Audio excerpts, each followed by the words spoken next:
शुरू करें करें या 2 मिनट और इंतजार करें? 7 ही लोग हुए हैं अभी।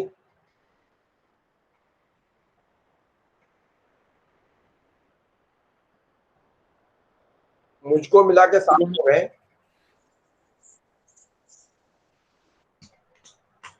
वो कल के प्रश्न से शुरू करना था। कल 2 बच्चों का प्रश्न था ना, वही दोनों बच्चे नदारद हैं।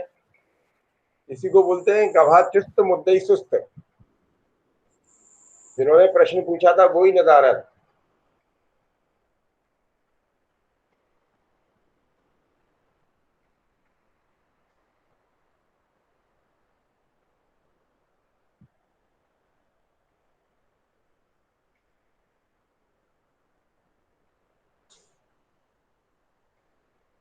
क्यों ये आकाश जो है अपनी आईडी से क्यों नहीं आता है? क्यों रजत?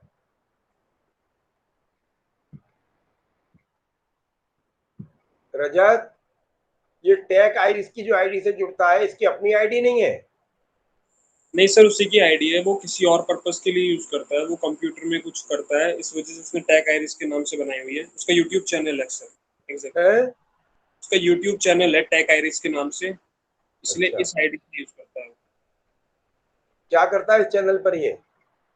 सर, कंप्यूटर के बारे में कुछ टेक्निकल नॉलेज शेयर करता है।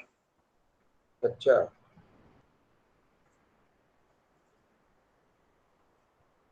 सर, कल मैं पूछ नहीं पाया, एक क्वेश्चन था मेरा, हम्म। क्योंकि नेटवर्क नहीं थे मेरे proper. The condition of India से है क्वेश्चन। 1 मिनट, इसकी आवाज कैसे बढ़ेगी? भानु, की आवाज कैसे बढ़ेगी? सर सर स्क्रीन के ऊपर सर, लैपटॉप के सर फ्रंट रो में, लैपटॉप के कीबोर्ड के सर सबसे ऊपर वाली रो में सर लाउड स्पीकर बढ़ता हुआ एक दिखाई दे रहा होगा सर। है?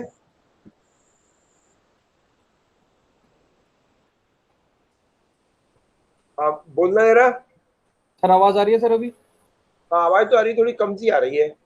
सर ये सर तीन तीन ऑप्शन होंगे सर। एक म्यूट का ऑप्शन होगा जिसमें लाउड स्पीकर के ऊपर सर क्रॉस का निशान होगा। उससे अगला सर लाउड स्पीकर कम होता हुआ होगा और उससे अगला सर लाउड स्पीकर बढ़ता हुआ होगा। हाँ, आप बोलना। सर अभी आ रही है सर आवाज? बढ़ी है सर आवाज? है? सर कुछ चेंज हुआ है सर? आवाज तो उतनी दिख रही है मुझे तो।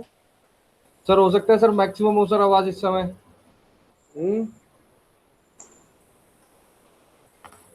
1 मिनट, मैं जरा बोला। अरे नहीं, इसकी आवाज कैसे बढ़ेगी भाई?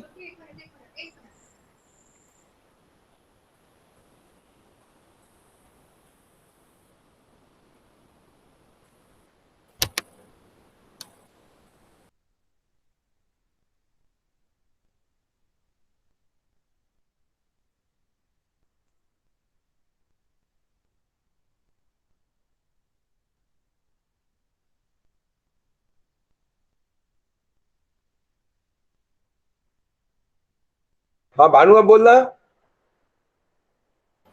सर बढ़ी है सर आवाज? हाँ, अब सही है भाई।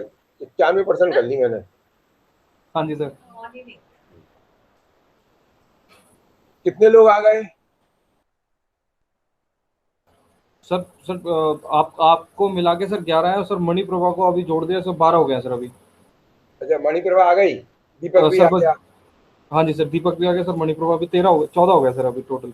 अच्छा, तो पहले मणिप्रभा के प्रश्न का उत्तर दे दें, फिर दीपक कुछ पूछना चाह रहा था, और फिर रजत।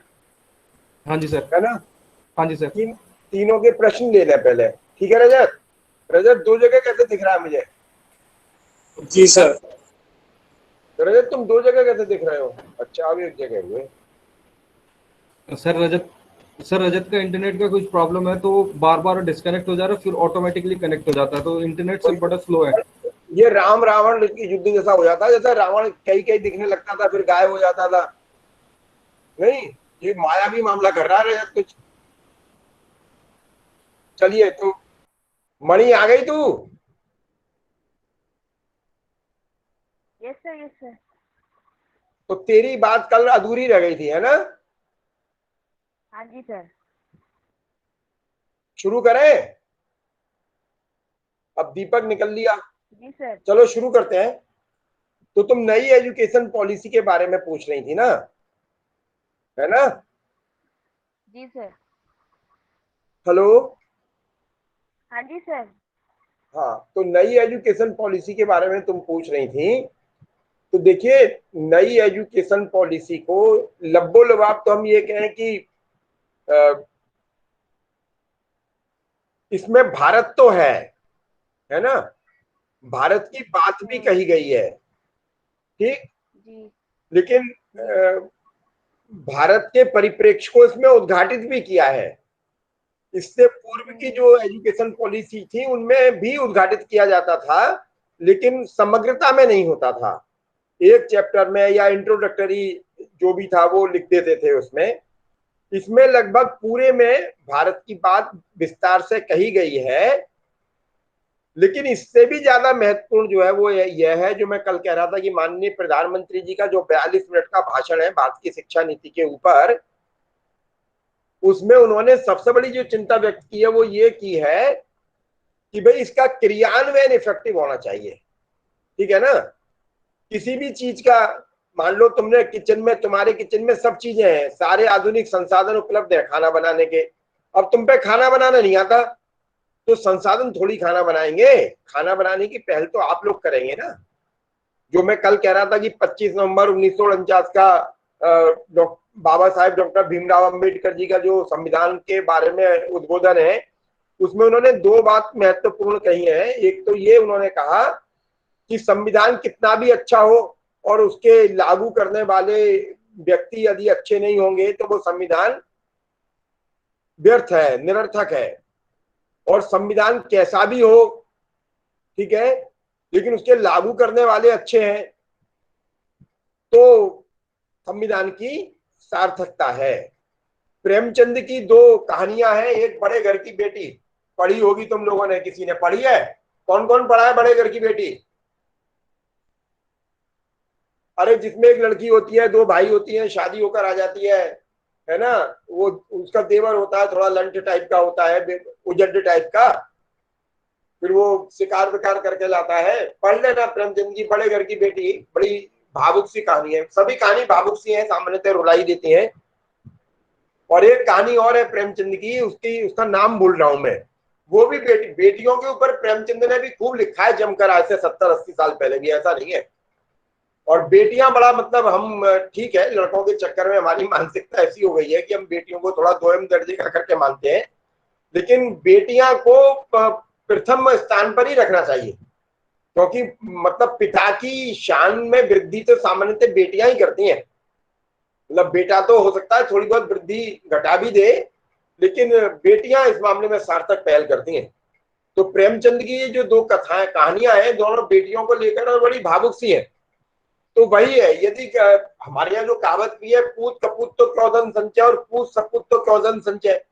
यदि पूत कपूत है तो कितना भी पैसा छोड़ दो सब बर्बाद हो जाएगा, और पूत सपूत है तो कुछ भी मत कमाइए, वो कमा कमा कर ढेर कर देगा, ठीक है ना? तो देखिए ये वही बात है। इसलिए संविधान के बारे में भी यही है और शिक्षा नीति के बारे में भी यही है कि इसका इम्प्लीमेंटेशन कैसा होता है, क्रियान्वयन कैसा होता है।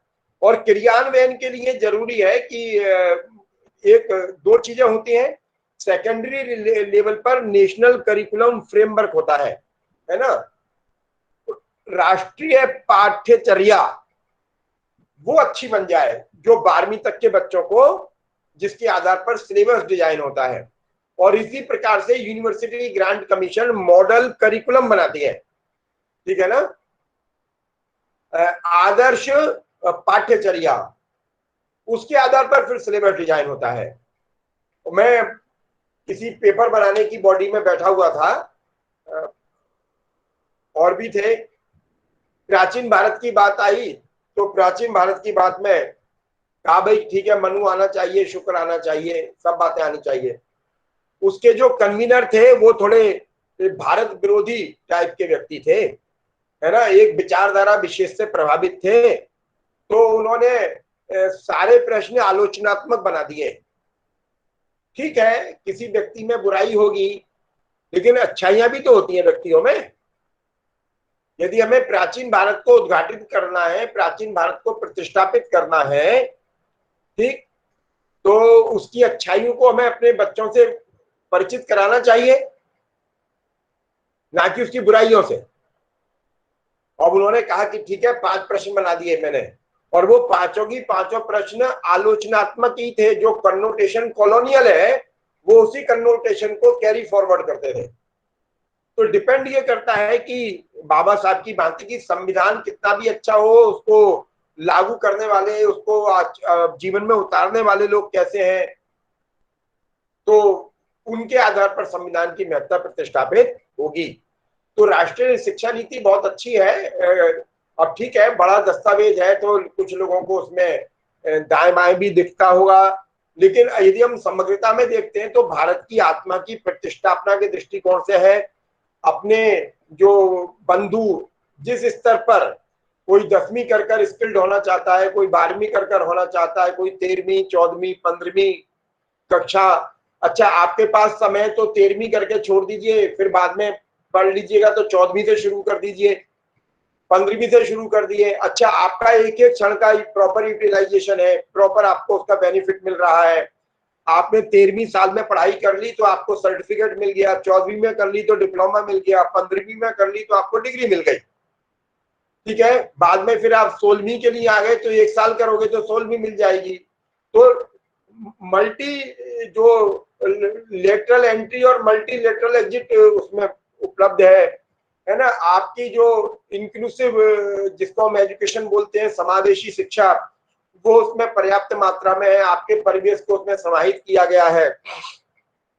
सोसाइटी को स्किल्ड करने की बात है, वो महत्वपूर्ण है। भारत की बातें उसमें विस्तार से आई है। और सबसे बड़ी बात तो ये, फिर वही डिपेंड ये करता है कि आपको पढ़ाने वाले लोग कैसे हैं। पढ़ाने वाले लोग भारत को केंद्र में रखकर पढ़ा रहे हैं या पढ़ाने वाले लोग यूरोप को केंद्र में रखकर पढ़ा रहे हैं। पढ़ाने का जो पैटर्न है वो यूरो सेंट्रिक है या भारत सेंट्रिक है, it's depend upon the teaching जो कम्युनिटी है, वो उस पर डिपेंड करता है कि वो कैसी है, उसका ओरिएंटेशन कैसा है। यदि उनका ओरिएंटेशन भारत सेंट्रिक है तो कोई परेशानी नहीं है, ठीक है। और यदि उनका ओरिएंटेशन यूरो सेंट्रिक है तो परेशानी आ सकती है। तो वही जो माननीय प्रधानमंत्री जी की चिंता है, वही हमारी भी थोड़ी चिंता है शिक्षा जगत से जुड़े होने के कारण, कि ऐसे शिक्षक तैयार हो, उनका वो जो उन्मेषण है, ओरिएंटेशन है, वो इस प्रकार से हो कि पढ़ाने के बीच में भारत केंद्र में होना चाहिए। मैं हिंदू स्वराज की बात कर रहा हूं तो मैं भारतीय संदर्भों का हवाला आपको दे रहा हूं। गांधी जी जैसे व्यक्ति ने प्रारंभिक स्तर पर जो वो बातें कही है, वो पश्चिम के प्रभाव के आधार पर ही कही है। और पश्चिम का भी प्रभाव ऐसा कि जिन पश्चिम के ग्रंथों को उन्होंने उद्धृत किया है, वो ग्रंथ के रचयिता, उनके लेखक भारत से प्रभावित थे, क्योंकि गांधी जी तब तक भारत के ग्रंथों के संपर्क में नहीं आ पाए थे। इसलिए गांधी जी जॉन रस्किन को कोट कर रहे हैं, थोरो को कोट कर रहे हैं, तोलस्टॉय को कोट कर रहे हैं, मेजनी को कोट कर रहे हैं, है ना। यदि गांधी जी ने वेदांत पढ़ा होता, गांधी जी ने संस्कृत साहित्य पढ़ा होता उस समय, तो डिपेंड ये करता है कि बाद में गांधी जी के 30 के बाद की जो गांधी जी के लेख है, राइटिंग्स है, उनमें गांधी जी ने फिर भारत को उद्धृत करना शुरू किया है। तो डिपेंड इस पर करता है कि पढ़ाने वाले लोग कैसे हैं। मैं भारत सेंट्रिक हूं तो मैं, मार्क्स ने भी भारत के बारे में क्या क्या अच्छा कहा है, मैं कहीं पर बैठा हुआ था और मैं बता रहा था कि मार्क्स ने ये कहा है। मार्क्स के 1853 के कुछ आर्टिकल्स हैं, उन 1853 के आर्टिकल्स में मार्क्स भारत के बारे में ये बातें कह रहा है। वहां पर एक इकोनॉमिक्स के प्रोफेसर बैठे थे, उन्होंने कहा आपने कहाँ पढ़ लिया ऐसा, हम तो कहीं पढ़े नहीं है। हमने उनको कहा कि मार्क्स और एंजल का एक कंपाइलेशन है ऑन कॉलोनियलिज्म, आप वो उठाकर पढ़ लीजिए, तब वो शांत हुए। तो डिपेंड ये करता है कि विषय का प्रस्तुतिकरण कैसा हो रहा है, विषय का प्रस्तोता कैसा है। क्या वो भारत को केंद्र में रख के बात करता है, क्या वो यूरोप को केंद्र में रखकर बात करता है। Clear Maniprabha? Yes sir, yes sir. ठीक है। हाँ दीपक, तुम क्या कुछ पूछना चाहते थे? दीपक निकल गया क्या? नमस्ते सर। हाँ दीपक। नमस्ते सर। नमस्ते। सर सर वो तो चैप्टर 6 सिविलाइजेशन में हाँ सर सर चैप्टर 6 सिविलाइजेशन में सर उन्होंने क्लोथिंग कम्युनिकेशन ट्रांसपोर्टेशन में जो टेक्नोलॉजिकल एडवांसमेंट का उन्होंने जिक्र किया है। किन्ने, गांधी जी फिर ने? सर हाँ जी सर, जी सर, जी सर। सर वहाँ पे सर वो 2 बार लिखते हैं कि this is a test of civilization और this is the true test of civilization. तो सर इसके बारे में सर थोड़ा सा आप बताइए सर। मैं देख लूँ एक बार कहाँ क्या है।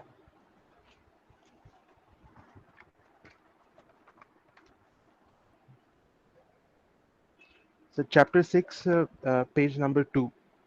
हाँ हाँ, वो कहते हैं कि यह सभ्यता जैसे जैसे आगे बढ़ती जाती है वैसे वैसे ये सोचा जाता है कि लोग हवाई जहाज से फिर सफर करेंगे। मैं पढ़ रहा हूँ, मुझे बताना कि मैं सही जगह पर हूँ। और थोड़े ही घंटों में दुनिया के किसी भी भाग में जा पहुंचेंगे। लोगों को हाथ पैर हिलाने की जरूरत नहीं होगी। एक बटन दबाया कि आदमी के सामने पहनने की पोशाक हाजिर हो जाएगी। दूसरा बटन दबाया कि उसे अखबार मिल जाएगा। तीसरा बटन दबाया उसके लिए गाड़ी तैयार हो जाएगी। हर हमेशा नए भोजन मिलेंगे। हाथ पैर का काम ही नहीं पड़ेगा, सारा काम कल से ही किया जाएगा। पहले जब लोग लड़ना चाहते थे तो एक दूसरे का शरीर बल आजमाते थे। आज तो तोप के गोले से हजारों जानें ली जा सकती हैं। यह सभ्यता की निशानी है। पहले लोग खुली हवा में अपने को ठीक लगे उतना काम स्वतंत्रता से करते थे। अब हजारों आदमी अपने गुजारे के लिए इकट्ठा होकर बड़े कारखानों में या खानों में काम करते हैं। उनकी हालत जानवरों से भी बदतर हो गई है। यही ना? जी सर, उससे सर तीन लाइंस नीचे सर, तो डिजीजेस। मैं शुरू से पढ़ता हूँ एक बार फिर। ये कह रहे हैं पहले लोग कुछ ही किताबें लिखते थे और वे अनमोल मानी जाती थी। आज हर कोई चाहे जो लिखता है और छपवाता है और लोगों के मन को भरमाता है। यह सभ्यता की निशानी है। पहले लोग बैलगाड़ी से रोज 12 कोस की मंजिल तय करते थे। आज रेलगाड़ी से 400 कोस की मंजिल मारते हैं। यह तो सभ्यता की चोटी मानी गई है। यही? जी सर। या और पहले? सर ये सर जो पहले सर आपने बोला था सर, जहाँ पे फैक्ट्रीज की बात थी, फैक्ट्रीज एंड माइंस की, सर उससे 3 लाइंस नीचे सर, सर जहाँ पे men were made slaves, sir उस नहीं, ये सभ्यता का अंतिम है क्या? नहीं सर, ये अंतिम नहीं है सर, पेज नंबर 2 पे ही है सर। सर जो ये है कि सर पहले स्पेशल मैसेंजर्स भेजे जाते थे और फिर उसके बाद लेटर शुरू हुए उससे ऊपर सर। अच्छा, जी सर। तो this is a test of civilisation. मैं 1 मिनट आ रहा हूँ।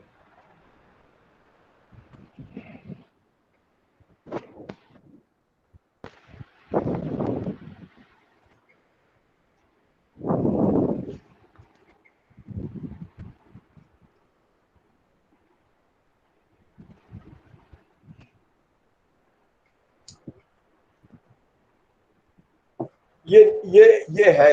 मैं एक बार फिर आ रहा हूँ।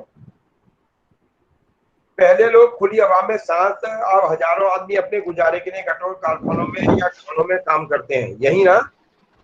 जी सर। उनकी हालत जानवर से बड़ी बदतर हो गई है। उन्हें शीशे वगैरह के कारखाने में जाने को जोखिम में डालकर काम करना पड़ता है। इसका लाभ पैसेदार लोगों को इसका लाभ पैसेदार लोगों को मिलता है। पहले लोगों को मार पीट कर गुलाम बनाया जाता था। आज लोगों को पैसे का भूख का लालच देकर गुलाम बनाया जाता है। पहले जैसे लोग नहीं थे वैसे रोग आज लोगों में पैदा हो गए हैं और उसके साथ डॉक्टर खोज करने लगे कि रोग कैसे मिटाए जाएं। ऐसा करने से अस्पताल बढ़े हैं, सभ्यता की निशानी मानी जाती है। पहले लोग पत्र लिखते थे तब खास जी कागज सर, से लिखे जाता था। यही सर, तो जो सभ्यता की निशानी मानी जाती है सर, यही वाला जो सेंटेंस है। देखिए, बहुत सरल मैं आपको समझाता हूँ, सरल तरीके से समझ लीजिए। सभ्यता और संस्कृति में भेद क्या है? सभ्यता वह है जिसमें इन्वेस्टमेंट ज्यादा होता है, ठीक है? और संस्कृति वह है जिसमें इन्वेस्टमेंट नहीं है। और सरल तरीके से हम कह सकते हैं संस्कृति में श्रम का इन्वेस्टमेंट है और सभ्यता में धन का इन्वेस्टमेंट है। गांधी जी यही तो कह रहे हैं, कारखाना बनेगा तो धन का इन्वेस्टमेंट होगा, ठीक। आदमी शरीर से काम हल जोतेगा तो श्रम का इन्वेस्टमेंट होगा। संस्कृति जो है वो श्रम अवलंबित होती है और धन जो सभ्यता जो है वह धन अवलंबित होती है। अब गांधी जी क्योंकि पश्चिम की पढ़ाई ही प्राप्त किए थे उस समय तक, इसलिए गांधी जी श्रम का और संस्कृति का भेद नहीं कर पा रहे हैं। गांधी जी उसको पश्चिमी सभ्यता बोल रहे हैं और जिसमें श्रम का इन्वेस्टमेंट हो रहा है, जिसमें डाकिया लेकर जाता था, जिसमें बैलगाड़ी चलती थी, उसको वो भारतीय सभ्यता बोल रहे हैं। ये मूलभूत भेद है। जैसे जैसे पैसे का महत्व बढ़ेगा, फॉर एग्जाम्पल गांव में शादी होती नहीं, सभी गांव के हो ना, गांव में बहन की शादी किसी की हुई है? तो गांव में जब बहन की शादी होती है तो बारातियों के लिए चारपाइयां कहां से आती हैं? कोई बताएगा? गांव से इकट्ठा की हाँ? जाती है, गांव से इकट्ठा की जाती है, हाँ, गांव से इकट्ठी गांव की से जाती है। इकट्ठा की जाती है। एक कागज ले लेते हैं और नीली स्याही ले लेते हैं, एक नंबर लिख लिया, और लिखते उससे जाते हैं। आगे लिख दिया भानु प्रताप सिंह और स्याही से खाट पे एक नंबर डाल दिया। 2 नंबर लिख लिया मणिप्रभा और खाट पे 2 नंबर डाल दिया। 3 नंबर लिख लिया रजत, खाट पे 3 नंबर डाल दिया। 4 नंबर लिख लिया सलीम और खाट पे 4 नंबर डाल दिया। ऐसे ही होता है ना। फिर रजाइयां ले ली, सर, रजाइयों पे भी यही काम हो गया। और यहां तक कि यदि गांव में दूध बिकता है तो गांव में मुनादी हो जाती है कि कल वर्मा जी की बेटी की बारात आएगी, कल सुबह का शाम का दूध डेयरी पर नहीं जाएगा। होता है ना ऐसा? होता है ना? यस सर, होता है। हाँ, यस सर, सही बता रहा हूं ना? होता है। आज भी हाँ कुछ जी गांवों सर। में ऐसा होता है और पूरे गांव के लोग इकट्ठे हो जाते हैं गांव की उस बेटी की शादी करने के लिए, ठीक। बारातियों को खाना खिलाते हैं, बारातियों को पानी खींच खींच के स्नान कराते हैं, ट्यूबवेल पे ले जाते हैं, सारी चिंता करते हैं अपने गांव। आज जिनके यहाँ ट्रैक्टर है वो ट्रैक्टर लगा देते हैं, जिनके यहाँ बुग्गी है वो बुग्गी लगा देते हैं, करते हैं ना ऐसा सब काम। ये क्या है? ये संस्कृति है, ठीक। अब क्या हो गया? अब तो आपने इवेंट मैनेजमेंट कर लिया, शादी होनी है, आपने विवाह मंडप को 2 लाख का ठेका दे दिया। अब विवाह मंडप वाले का ही हलवाई है, विवाह मंडप वाले का ही फूल वाला है, विवाह मंडप वाले का ही सजावट वाला है, आपको तो जाना है, ठीक है। सब काम विवाह मंडप वाले ने कर दिया। ये क्या हो गया? यह सभ्यता हो गई। इसमें सभ्यता का केंद्र क्या है? धन। और संस्कृति का केंद्र क्या है? श्रम, आत्मीयता। धन में आत्मीयता नहीं है। धन में रिश्तेदार भी ऐसे ही आलती पालती मार के खड़े हो जाते हैं, जो हाथ में हाथ बांध कर, और बल्कि वो बुराई और दिखाते हैं। अरे हमने जो मंडप किया था वो अच्छा था, ये मंडप तो बेकार है। और सामान्यतः पारस, पारस समझते हैं ना आप लोग क्या होता है? क्यों? जी सर। क्या होता है हाँ जी पारस? सर। पारस सर, जैसे घर में हलवाई सामान बनाता है, रसगुल्ले वगैरह मिष्ठान बनाता है, तो उसको अंदर कमरे में रखते हैं, उसको पारस बोलते हैं। हाँ हाँ, जिस कमरे में दीपक दीपक जला के भगवान की प्रार्थना करके कि प्रभु बरकत देना है ना, जी सर। उसको पारस बोलते हैं। उस पारस का इंचार्ज कौन होता है सामान्यतः? पारस में कोई भी एक मुखिया ढूंढ लेते हैं जो परिवार से हो या गांव से, उसको पारस में रखते हैं। तब तक सर हाँ हाँ, पारस तो वो मुखिया का, कौन होता है? बात तो तुम सही बता रहे हो, होता कौन है? या तो सर परिवार का कोई सदस्य होता है या कोई गांव में से ले लेते हैं अरे किसी को। परिवार का सदस्य तो तू भी है। जी। परिवार के सदस्य में उसकी पोजीशन क्या होती है, उसकी स्थिति कैसी होती है परिवार में? हाँ, सलीम कुछ बोल रहा है, आवाज तो खोल अपनी।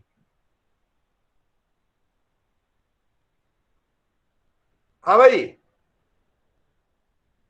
सामान्यतः जिसको पारस का मुखिया बनाया जाता है वो मान पक्ष का होता है ना। फूफा होगा, जीजाजी होंगे, है ना, या बहन का ससुर होगा। और गांव में से भी यदि किसी को बनाते हैं तो गांव का भी कोई सम्मानित व्यक्ति होता है जिससे सामान्य काम नहीं करवा सकते। समझ में आ रही है ना, सही कह रहा हूं ना? तो भाई यश, जी सर सही कह रहे हो आप, है ना। जी सर। लेकिन इवेंट मैनेजमेंट में नहीं होता ऐसा।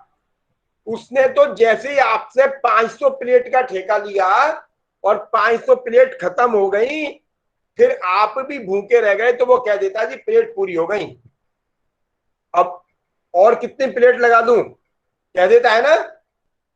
और जी एक सर। भी रसगुल्ला अपने घर नहीं ले जा सकते उसमें से आप। ये सभ्यता है। गांधी जी यही बात कह रहे हैं। लेकिन गांधी जी जिसको भारतीय सभ्यता कह रहे हैं, वस्तुतः वह संस्कृति है। सभ्यताओं का विभाजन नहीं होता है ना। सभ्यता का विभाजन भारतीय में और पाश्चात्य में नहीं होता है, ठीक है। भोजन भोजन होता है। भोजन भारतीय भोजन, पाश्चात्य भोजन, ऐसा नहीं होता। भोजन भोजन होता है। उनके यहाँ जो बनता है वो खाएंगे। प्रेमचंद ने एक बड़ी अच्छी कथा लिखी है।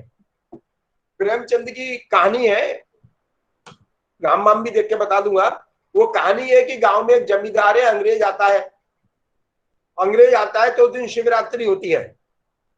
अंग्रेज अधिकारी है, कलेक्टर वलेक्टर है, वो आता है, उस दिन शिवरात्रि होती है। तो शिवरात्रि में भांग उठ रही होती है जमींदार के यहाँ।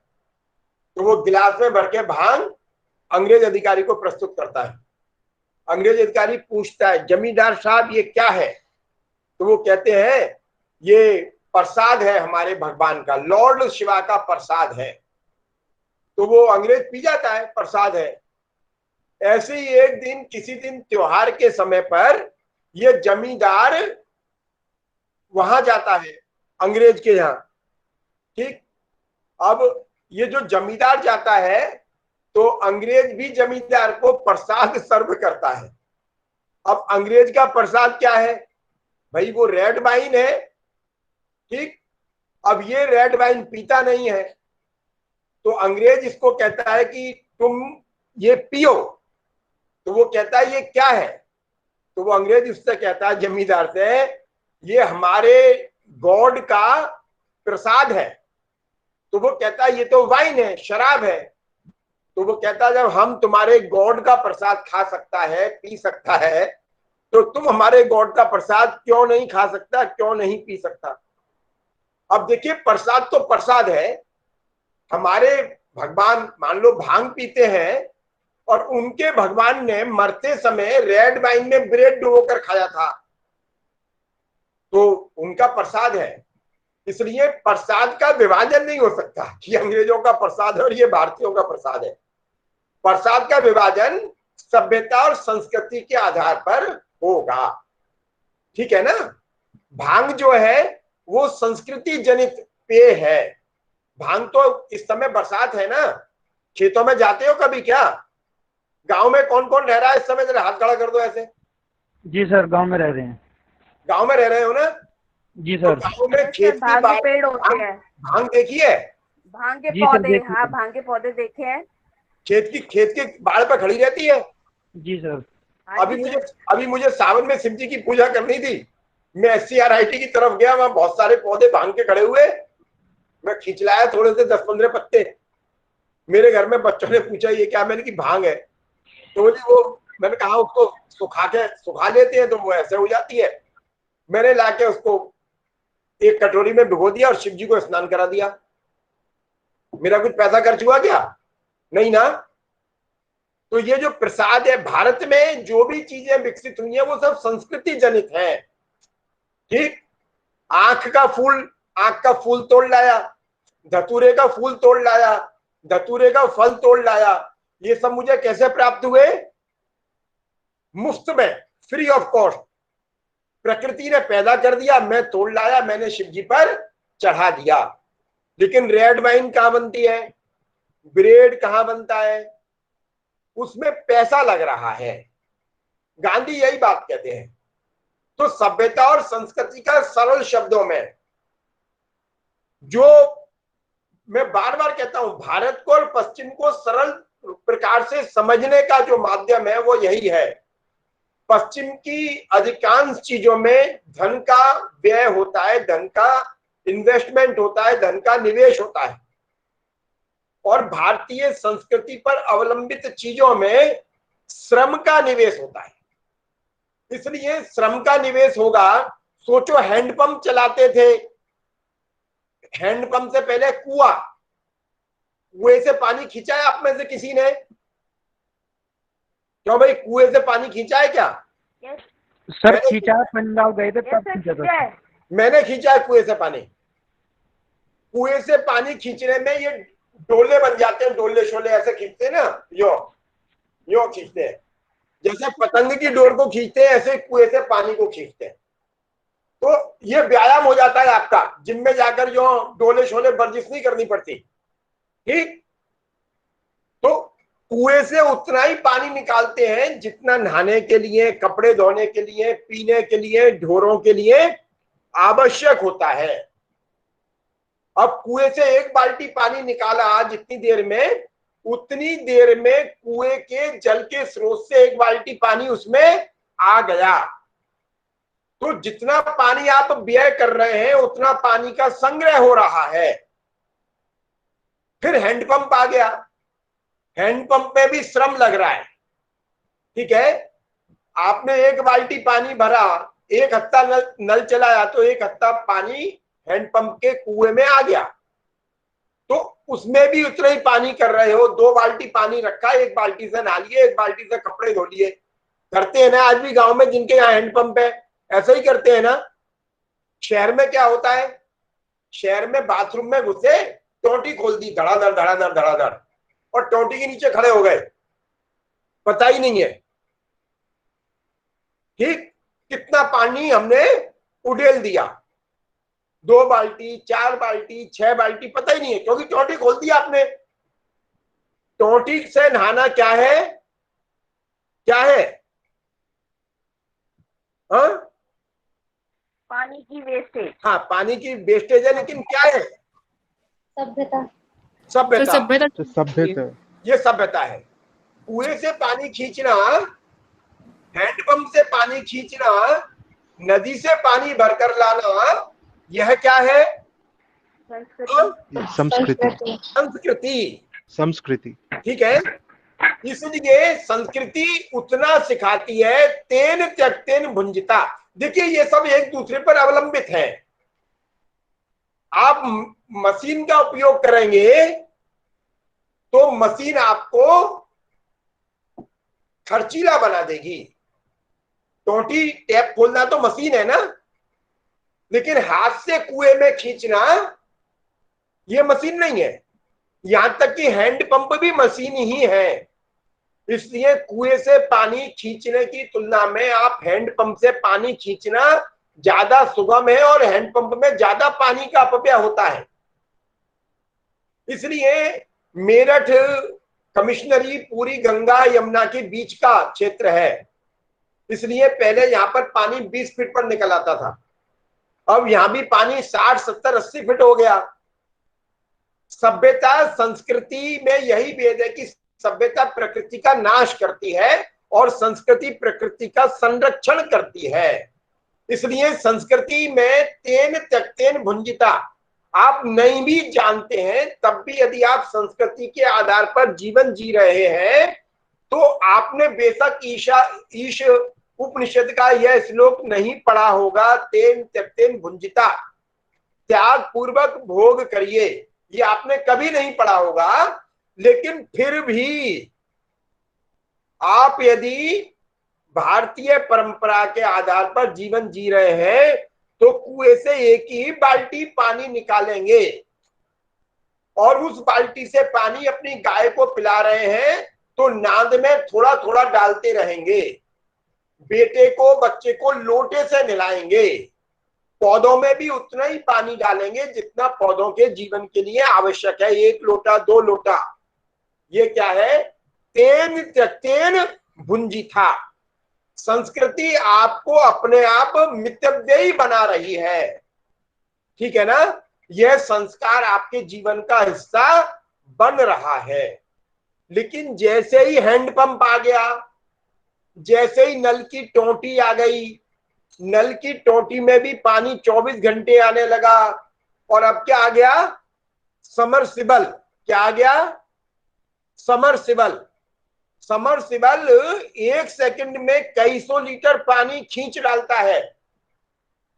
तो बोर होता है 200 फीट पर, 250 फीट पर, क्योंकि 1 सेकंड में कई हजार, 1 मिनट में कई हजार लीटर पानी वो ऊपर खींच देगा। इसलिए नीचे कई सौ हजार लीटर पानी उसके तल में रहना चाहिए। पूरे गांव ने समरसिबल लगा दिए हैं, तो जल और नीचे जा रहा है। समरसिबल लग गए हैं तो खूब नहा रहे हैं। मैं भोपाल में था, भोपाल में थोड़ा पानी की क्राइसिस थी। मैं जब भोपाल पहुंचा था तो एक दिन छोड़कर एक दिन पानी आता था, ठीक है। तो हम रोज कपड़े नहीं धोते थे वहां पर, हम अपने कपड़े इकट्ठे कर लेते थे, विशेषकर अंडर गारमेंट्स, अंडरवियर, बनियान, और साप्ताहिक धोते थे उनको, क्योंकि एक अंडरवियर बनियान को धोने में भी 2 बाल्टी पानी लगेगा, और 6 अंडरवियर बनियान भी यदि सावधानी से धोएंगे तो उसमें भी 2 ही बाल्टी पानी लगेगा। इसलिए हम साप्ताहिक धोते थे।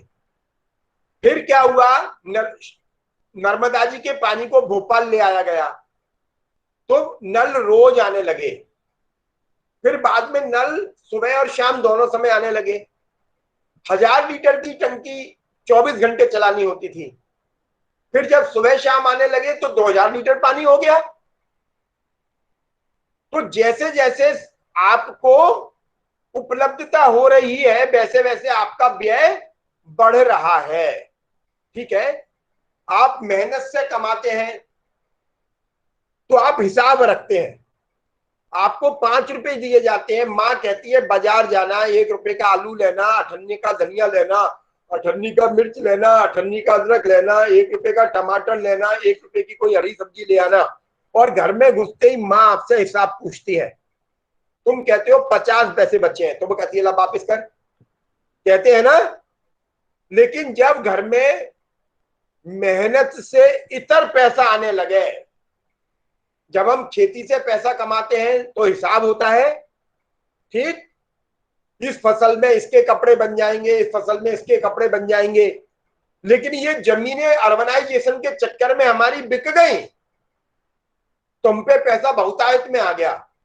एक बच्ची थी एमफिल की, वो बता रही थी कि सर हमारे गांव के पास मिलिट्री बन गई है, सैन्य वो बन गया है कैंटोनमेंट, तो सब पूरे गांव की जमीन चली गई है सर, लाखों करोड़ रुपए आ गए, लोगों ने बड़ी बड़ी कारें खरीद ली है, शराब पी में लड़के दिन छिपे से ही बड़ी बड़ी कारों में घूमे, रोज एक्सीडेंट करें, बदतमीजी बढ़ गई, ज्यादा क्राइम बढ़ गया जी।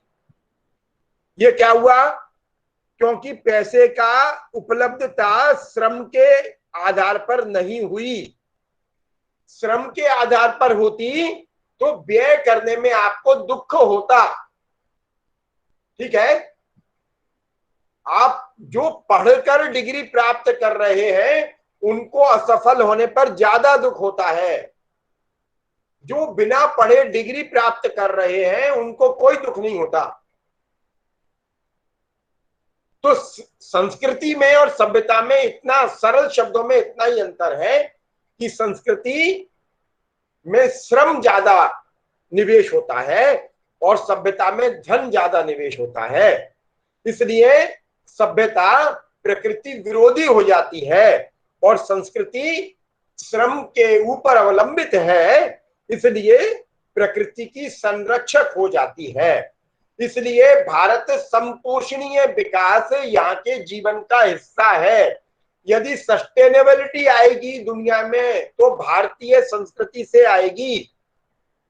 पाश्चात्य परंपरा पर अवलंबित जो सिविलाइजेशनल डेवलपमेंट है उनसे सस्टेनेबिलिटी सवाल ही पैदा नहीं होता। यूएनडीपी कितने भी गोल डिफाइन कर ले, है ना, सस्टेनेबिलिटी के कितने भी पैरामीटर तय कर ले, दुनिया में सस्टेनेबिलिटी आ ही नहीं सकती, गारंटी दे सकता हूं मैं लिखकर, क्योंकि उनके पैरामीटर सस्टेन करते ही नहीं है।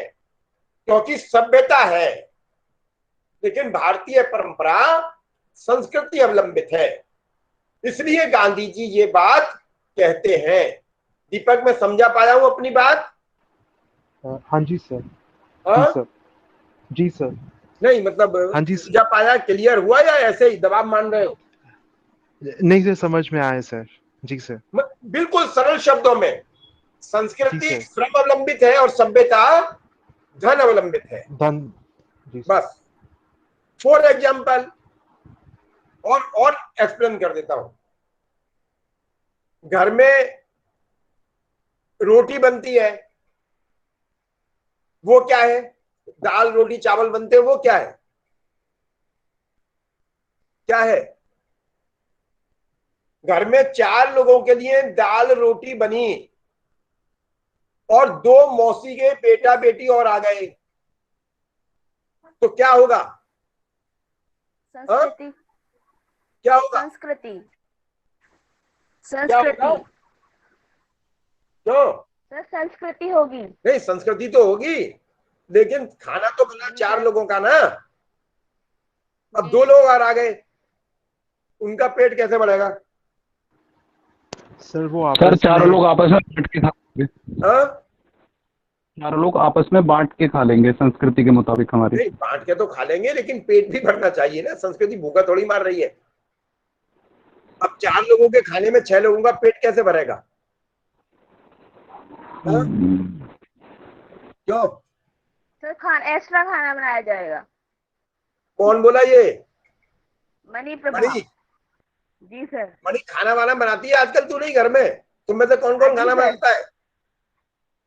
मैं बनाती हूँ खाना।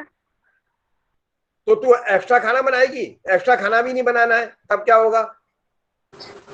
सर अपने हिस्से का छोड़ दिया जाएगा, पहले उनका पेट भरा जाएगा। नहीं, भूखा भी नहीं पहले रहना। अतिथियों को खिलाया जाएगा। नहीं, कोई भूखा भी नहीं रहना। दीदी ने कह दिया दीदी तुम्हारे साथ ही खाऊंगा, अब बोल दीदी तुम भी तो मैं बैठो, कहूँगी जीजा जी भी मेरा बैठो, पेट बच्चे भरा भी हुआ है, बैठो। आप खाइए। हाँ? मैं कहूँगी मेरा पेट भरा हुआ है, आप खाइए पहले। नहीं नहीं, कोई कोई कोई झूठ नहीं बोलना है, कोई प्रपंच नहीं रचना है। कोई प्रपंच नहीं रखना सर, फिर नहीं लगता पता है क्या करेंगे। तुम लोग अपनी मम्मियों के साथ किचन में काम नहीं करवाते, ये सिद्ध हो गया। बनाते सर बनाते माँ खा लिया है। सर माँ नहीं अपने नहीं नहीं, खाने तुम को में थोड़ा से सा काम करवाया होता तो प्रैक्टिकली आंसर देते, ये सब इमोशनली और थ्योरेटिकली आंसर नहीं करते।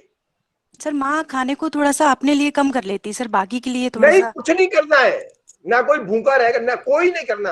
सब मिर्च ज्यादा डाल देंगे तो सब खा लेंगे, नहीं। कम कम खाया जाएगा। नहीं नहीं, फिर भूखे रह जाओगे ना। सर घर में अचार होता है, मट्ठा होता है, सब उसी के साथ एडजस्ट हो जाते हैं ना। नहीं, ऐसा नहीं होता। संस्कृति क्या करेगी? माँ किचन में जाएगी, थोड़ा सा 1 गिलास पानी चावल में डाल देगी, गर्म कर लेगी, 1 गिलास पानी दाल में डाल देगी। ठीक, दाल थोड़ी गाढ़ी है तो थोड़ी पतली हो जाएगी, ठीक है ना? अब क्वांटिटी बढ़ गई, दाल की भी और चावल की भी, ठीक है ना? रोटी की तो नहीं बढ़ सकती है, इसलिए रोटी बराबर में शेयर कर ली 6 लोगों ने, लेकिन 2 लोगों के लायक दाल और चावल बढ़ गया। इसलिए कहा है ना, 3 बुलाए तेरे आए, दे दाल में पानी। कहावत इसलिए बनी है क्योंकि तुमने किचन में तो काम किया नहीं। माँ बेड पे ही या डाइनिंग टेबल पे खाना दे देती है, वहीं तुम किताब धरे बैठे हो। किचन में काम किया होता, घर में मेहमान आए होते, 4 कप चाय में से भरी हुई है, 5वां भी आ गया तो थोड़ी थोड़ी 2-2 चम्मच चाय निकाल ली, पौन कप 5 हो गई। अब ये संस्कृति है, इसलिए पानी बढ़ा दिया। लेकिन 4 बर्गर मंगाए तुमने, अब 4 में से 5 बर्गर नहीं बन सकते, नहीं बन सकते ना। 5 पिज्जा नहीं बन सकते, और पिज्जा में तुम पानी भी नहीं डाल सकते, ना बर्गर में डाल सकते। ये सभ्यता है। सभ्यता में आपको इन्वेस्टमेंट करना ही पड़ेगा, लेकिन संस्कृति में थोड़ा सा माँ ने श्रम किया, माँ को गैस दोबारा जलानी पड़ी, 1 गिलास पानी उबालकर डालना पड़ा, थोड़ा सा नमक बढ़ाना पड़ा, थोड़ा सा मिर्च बढ़ानी पड़ी, 1 चम्मच घी उसमें और डाल दिया, और थोड़ा से चावल को उबालने के लिए गर्म पानी के डाला, उसमें 1 चम्मच घी और डाल दिया। ये श्रम है। संस्कृति में श्रम तो घट बढ़ सकता है, संस्कृति में समन्वय हो जाता है, लेकिन 5 बर्गर के 4 बर्गर के 5 बर्गर नहीं बन सकते। उसके लिए तो आपको क्या मैकडोनाल्ड है क्या है, उसको फोन ही करना पड़ेगा कि भैया 1 बर्गर और दे दो, मौसी की लड़की आ गई है। डोमिनोज को फोन ही करना पड़ेगा कि 1 पिज्जा और बढ़ा दो, ठीक है ना। हलवा बन रहा है, मेहमान आ गए तो सूजी के हलवे में 1 गिलास पानी और डाल दिया, दूध डाल दिया, उसको पतला कर लिया। पहले सूखा हलवा था, अब थोड़ा पतला हो गया। हुआ है कभी घर में ऐसा देखा है होते हुए? है ना, ये संस्कृति है। समझ में आ रही है? यस सर, देखा है। हाँ, तो ये संस्कृति है। Yes sir.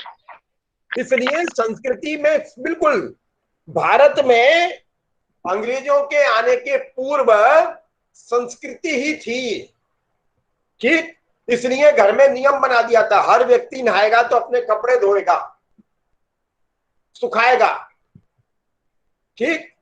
और घर बड़ा है, घर में नौकर चाकर नहीं है, तो माँ के साथ झाड़ू में पोछे में मदद करेगा।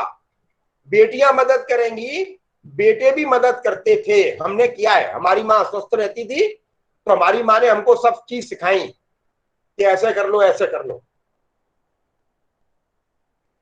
ये संस्कृति है। तो सरल शब्दों में संस्कृति और सभ्यता का भेद समझ लीजिए। इसलिए डाकिया जा रहा है वो संस्कृति है।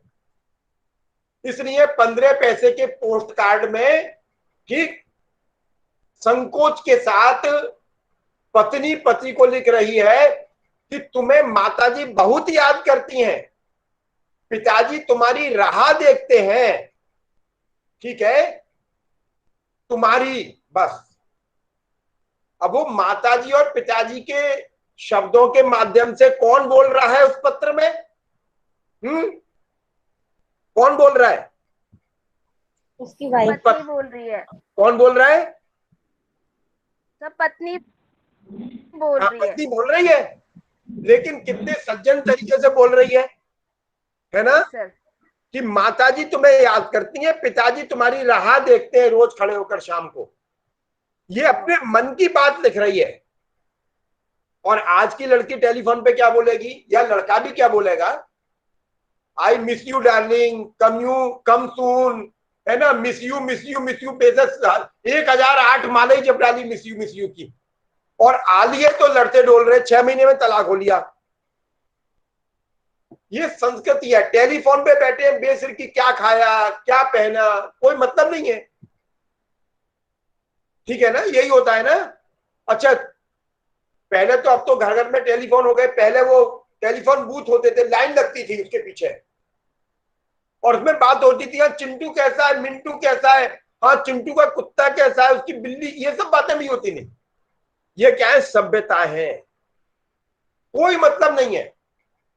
पैसा है, व्यय कर रहे हैं, और सभ्यता चाहती है कि आप डिपेंडेंट हो जाएं, संस्कृति चाहती है कि आप इंडिपेंडेंट हो जाएं। इसलिए विद्या क्या है? विद्या मुक्त करती है आपको, और शिक्षा आपको जकड़ती है, पैकेज में लाती है, ठीक है।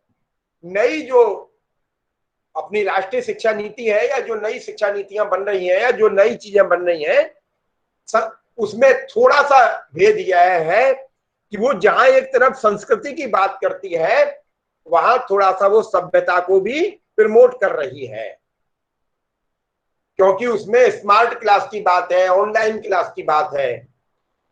मैं तुमको सभ्यता के माध्यम से ही पढ़ा रहा हूं, ये कंप्यूटर सभ्यता का हिस्सा है, ठीक है।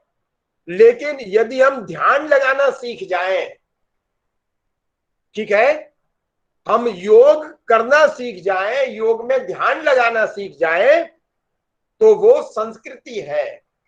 उसमें आपने ध्यान लगाया, और पवन शर्मा क्या पढ़ाना चाहते हैं वो आपने ज्ञान प्राप्त कर लिया, एकलव्य की भांति, ठीक है ना। इसलिए मोदी जी जिसको बोलते हैं कि zero health zero investment health insurance है क्या? योग। सही, योग। योग जो है वो जीरो इन्वेस्टमेंट है हेल्थ के पॉइंट ऑफ व्यू से। ठीक। जिम जो है या जो और तरीके से वर्कआउट होता है उसमें इन्वेस्टमेंट है, वो सभ्यता है। योग संस्कृति है, लेकिन योगा सभ्यता है। जिम में जाना सभ्यता है। इसलिए गांधी जी सभ्यता से सावधान करते हैं। और बिल्कुल जहां पर जो काम मासेस के द्वारा हो रहा है वह संस्कृति है, और जो काम मासेस के लिए हो रहा है वो सभ्यता है। लघु उद्योग, गृह उद्योग, ठीक, ये संस्कृति है। इंडस्ट्रियलाइजेशन यह सभ्यता है। प्रोडक्शन बाय मास और प्रोडक्शन फॉर मासेस, इन दोनों का भेद यदि आप समझ लोगे तो सभ्यता और संस्कृति समझ पाओगे। दीपक, स्पष्ट हुआ है विषय? हाँ जी सर, जी सर। हाँ, एक रजत का और कोई प्रश्न था, रजत को प्रश्न कर ले। हाँ रजत। सर चैप्टर 8 में द कंडीशन ऑफ इंडिया, हाँ, द कंडीशन ऑफ इंडिया में गांधी कंडीशन जी ऑफ कौन से में? चैप्टर 8 में? जी सर। हाँ, हिंदुस्तान की दशा 1। तो इसको तो हमने रजत पढ़ा नहीं अभी बेटा। नहीं सर, एक चीज है इसमें जो आपने भी संस्कृति और सभ्यता के बारे में बताया, उसी हाँ, से कुछ समझना है। हाँ, और वो है कि सांप्रदायिकता को गांधी जी कहीं ज्यादा सहनीय बताते हैं सभ्यता से। गांधी जी सांप्रदायिकता को ज्यादा सहनीय बताते हैं सभ्यता से। कहां पर? ऑनलाइन टेक्स्ट पढ़ा जो है? आपने भेजा, मैंने ऑनलाइन पढ़ा है जो आपने भेजा था। लाइन तो मुझे नहीं पता, पर ये ऐसा है, शुरुआत में ही है चैप्टर 8 के। ऐसा तो कहीं नहीं है। नहीं बिल्कुल है सर ऐसा। वो मैं समझाता हूँ। देखिए, तुमने अंग्रेजी में पढ़ा होगा। जी सर। ओहो, यही बड़ी समस्या है। उसमें कम्युनलिज्म आ गया होगा शब्द, है ना? एक्यूरेट क्या है वो वर्ड पढ़ के बता सकता है? सेंटेंस क्या है? सर कम्युनलिज्म वर्ड नहीं है चैप्टर 8 में। क्या है? मैं पहला पैरा पढ़ता हूं, जरा सुनना। आज हिंदुस्तान की रंक दशा है। रंक माने गरीब। यह बात मैं आपको पूरी तरह समझा सकूंगा या नहीं, इस बारे में मुझे शक है। मेरी पक्की राय है कि हिंदुस्तान अंग्रेजों से नहीं बल्कि आजकल की सभ्यता से कुचला जा रहा है। यहां तक तो क्लियर है ना सब कुछ? जी सर। उसकी चपेट में वह फंस गया है, यहां भी क्लियर है। उसमें से बचने का अभी भी उपाय है, लेकिन दिन ब दिन समय बीतता जा रहा है। मुझे तो धर्म प्यारा है, ठीक है? इसलिए पहला दुख मुझे यह है कि हिंदुस्तान धर्म भ्रष्ट होता जा रहा है। धर्म का अर्थ या हिंदू, मुस्लिम या ईसाई धर्म नहीं करता, लेकिन इन सब धर्मों के अंदर जो धर्म है वह हिंदुस्तान से जा रहा है। हम ईश्वर से विमुख होते जा रहे हैं। यहां तक सही है? जी सर। अब मैं थोड़ा इसकी व्याख्या कर दूं, क्योंकि उन्होंने कहा कि इंडिया इज बिकमिंग इररिलीजियस। हाँ, इररिलीजियस, ठीक है ना? धर्म भ्रष्ट, इररिलीजियस यानी, अब ये जो रिलीजन शब्द है ना, यही अपने में कॉम्प्लिकेटेड और कंट्राडिक्टरी है। जब हम अंग्रेजी का रिलीजन बोलते हैं, ठीक है, तो वो हिंदी का धर्म नहीं होता, वो हिंदी का पंथ है।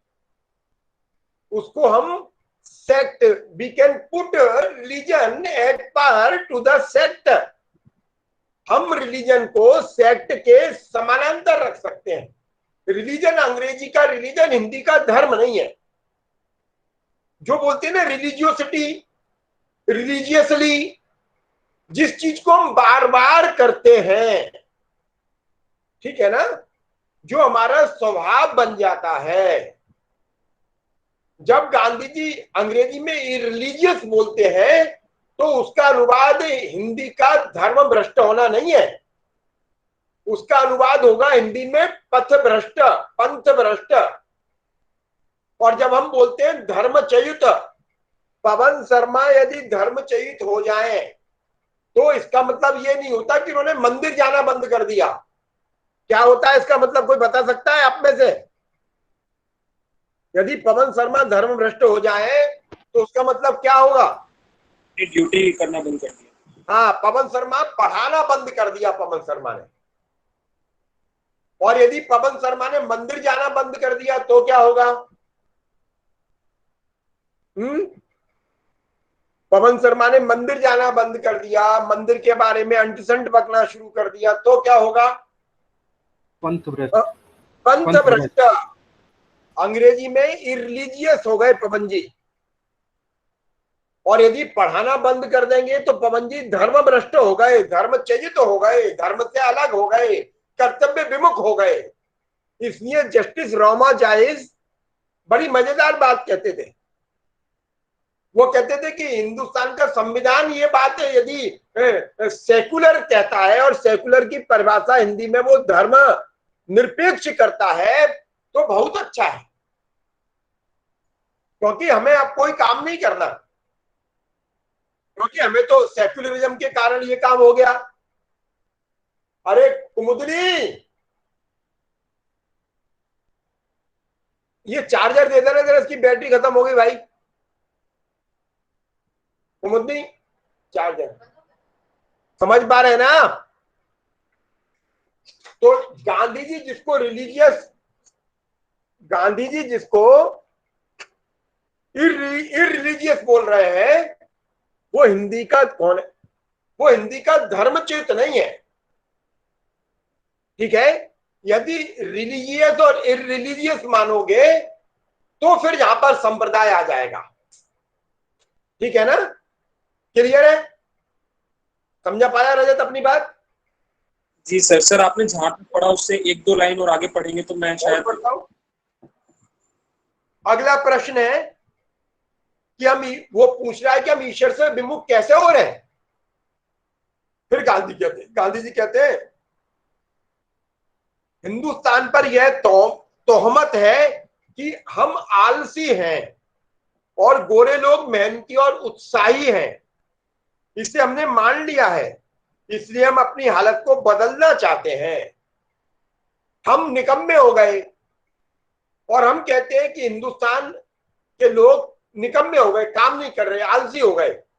अंग्रेज काम करते हैं इसलिए वो हम पर शासन कर रहे हैं। हम काम नहीं कर रहे इसलिए हम धर्मच्युत हो गए। हम पढ़ नहीं रहे, हम पढ़ा नहीं रहे और हम क्रिटिसिज्म कर रहे हैं सरकारों की, आलोचना कर रहे हैं पाश्चात्य परंपरा की।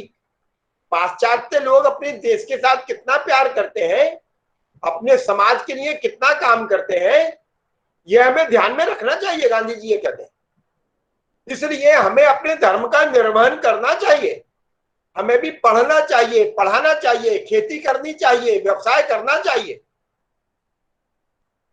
तो हम धार्मिक होंगे। लेकिन हमने बड़ी सहजता सरलता से अपने अपने धर्मों को त्याग दिया है, धर्मों को छोड़ दिया है। इसलिए हमें अपनी हालत बदलनी चाहिए। फिर आगे कहते हैं हिंदू, मुस्लिम और ईसाई सब धर्म सिखाते हैं कि हमें दुनियावी बातों के बारे में मंद और धार्मिक बातों के बारे में उत्साही रहना चाहिए।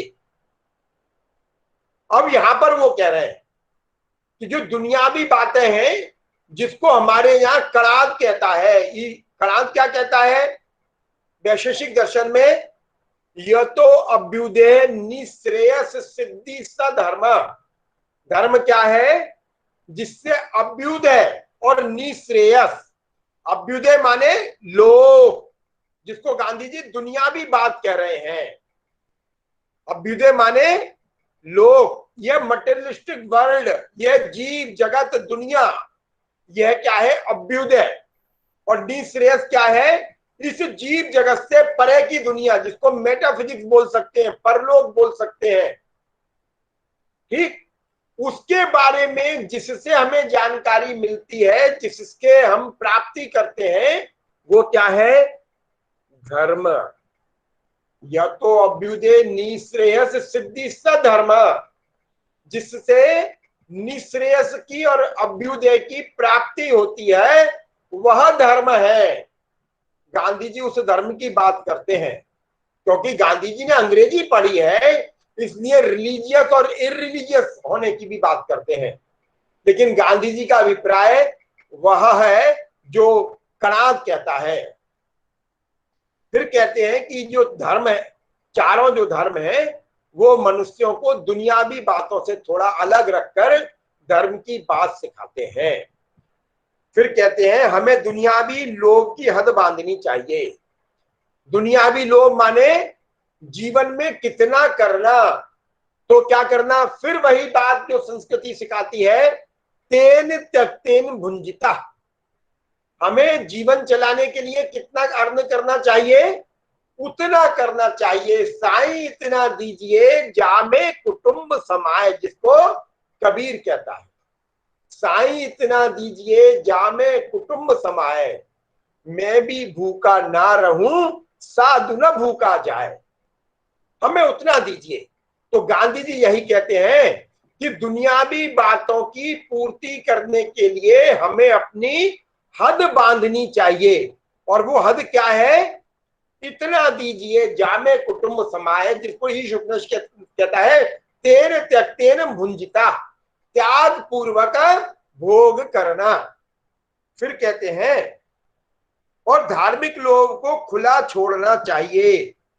धार्मिक लोभ से मतलब परम सत्ता को जानना। परम सत्ता को कैसे जानेंगे? जब संसार के सभी प्राणियों में आत्म भाव देखेंगे।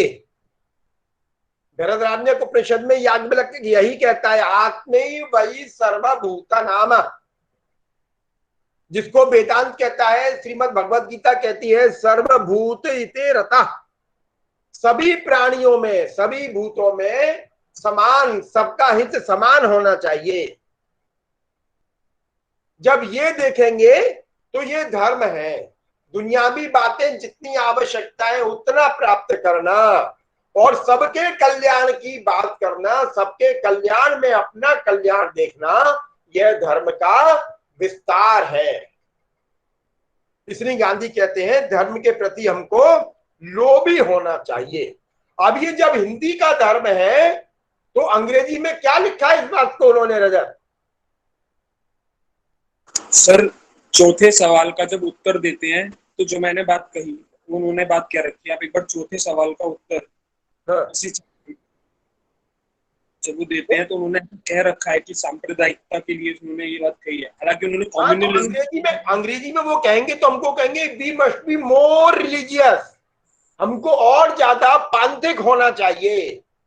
जब हम पांथिक होंगे तो पांथिक होने का मतलब है कि आपको कम्युनल होना ही पड़ेगा। लेकिन जब हिंदी में आप धार्मिक होना कहते हैं तो धर्म तो आपको सांप्रदायिकता से मुक्त करता है। रिलीजियोसिटी जो है, रिलीजियसनेस जो है, वो आपको कम्युनल ही बनाएगी, गारंटी है इस बात की।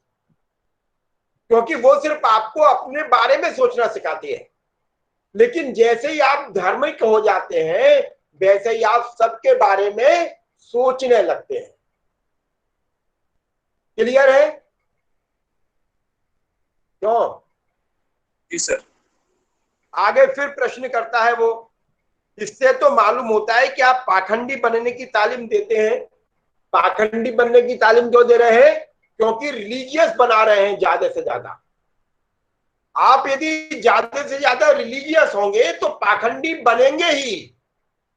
रिलीजियस होने का मतलब है कि आप हिंदू के हिसाब से सोचेंगे, आप मुसलमान के हिसाब से सोचेंगे, आप ईसाई के हिसाब से सोचेंगे, आप जरथुस्ट्र के हिसाब से सोचेंगे। और जैसे ही आप इन हिसाबों से सोचना शुरू करेंगे तो आप सांप्रदायिक हो ही जाएंगे, ये गारंटी है। इसलिए वो कह रहा है कि आप तो पाखंडी बना रहे हैं हमको। धर्म के बारे में बातें करके ठग लोग दुनिया को ठगते आए हैं। अब कारण क्या है, ये जो हिंदी अंग्रेजी का जो घालमेल हो रहा है ये बड़ा संभ्रमकारी है, कंफ्यूजिंग है, ये एब्सोल्युटली कंफ्यूज कर देता है, टोटली आपको कंफ्यूज कर देता है, पूर्ण रूपेण आपको भ्रमित कर देता है। क्योंकि यहां पर एक वाक्य वो रिलीजन के पॉइंट ऑफ व्यू से कह रहे हैं, दूसरा वाक्य वो धर्म के दृष्टिकोण से कह रहे हैं। तो वो कह रहा है धर्म के नाम पर ही तो ठग रहे हैं सब, सारे बाबा, सारे मौलवी, सारे पादरी, सारे पंडित धर्म के नाम पे ही तो ठग रहे हैं।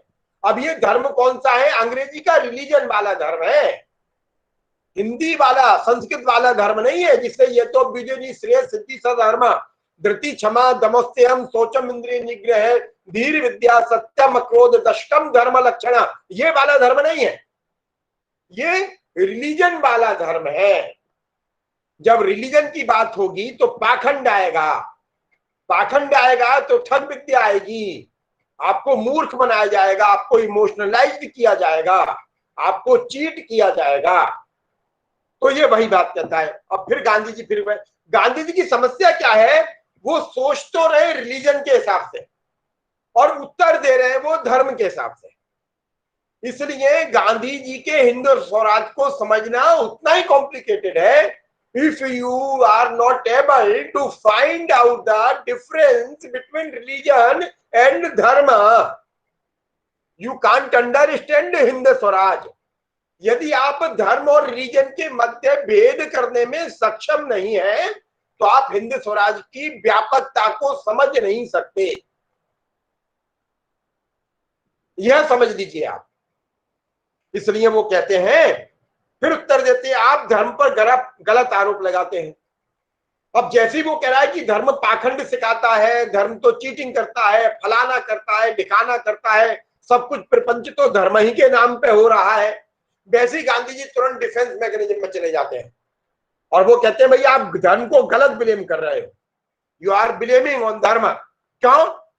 क्योंकि पाखंड तो सब धर्मों में है, जहां सूरज है वहां अंधेरा रहता ही है। अब ये रिलीजन की बात पे आ गए। वो आधे में तो कह रहे हैं कि भाई धर्म ऐसा नहीं है, लेकिन फिर बात कहते हैं कि पाखंड तो सब, क्योंकि रिलीजन में कर्म कांड आ जाता है, रिचुअल आ जाता है। इसलिए जो धर्म है उसमें रिचुअल नहीं है, वह जीवन जीने की पद्धति है।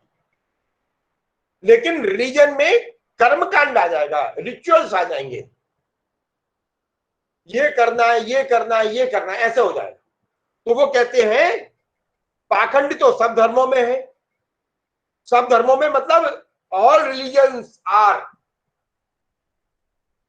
अफेक्टेड बाय रिचुअल्स,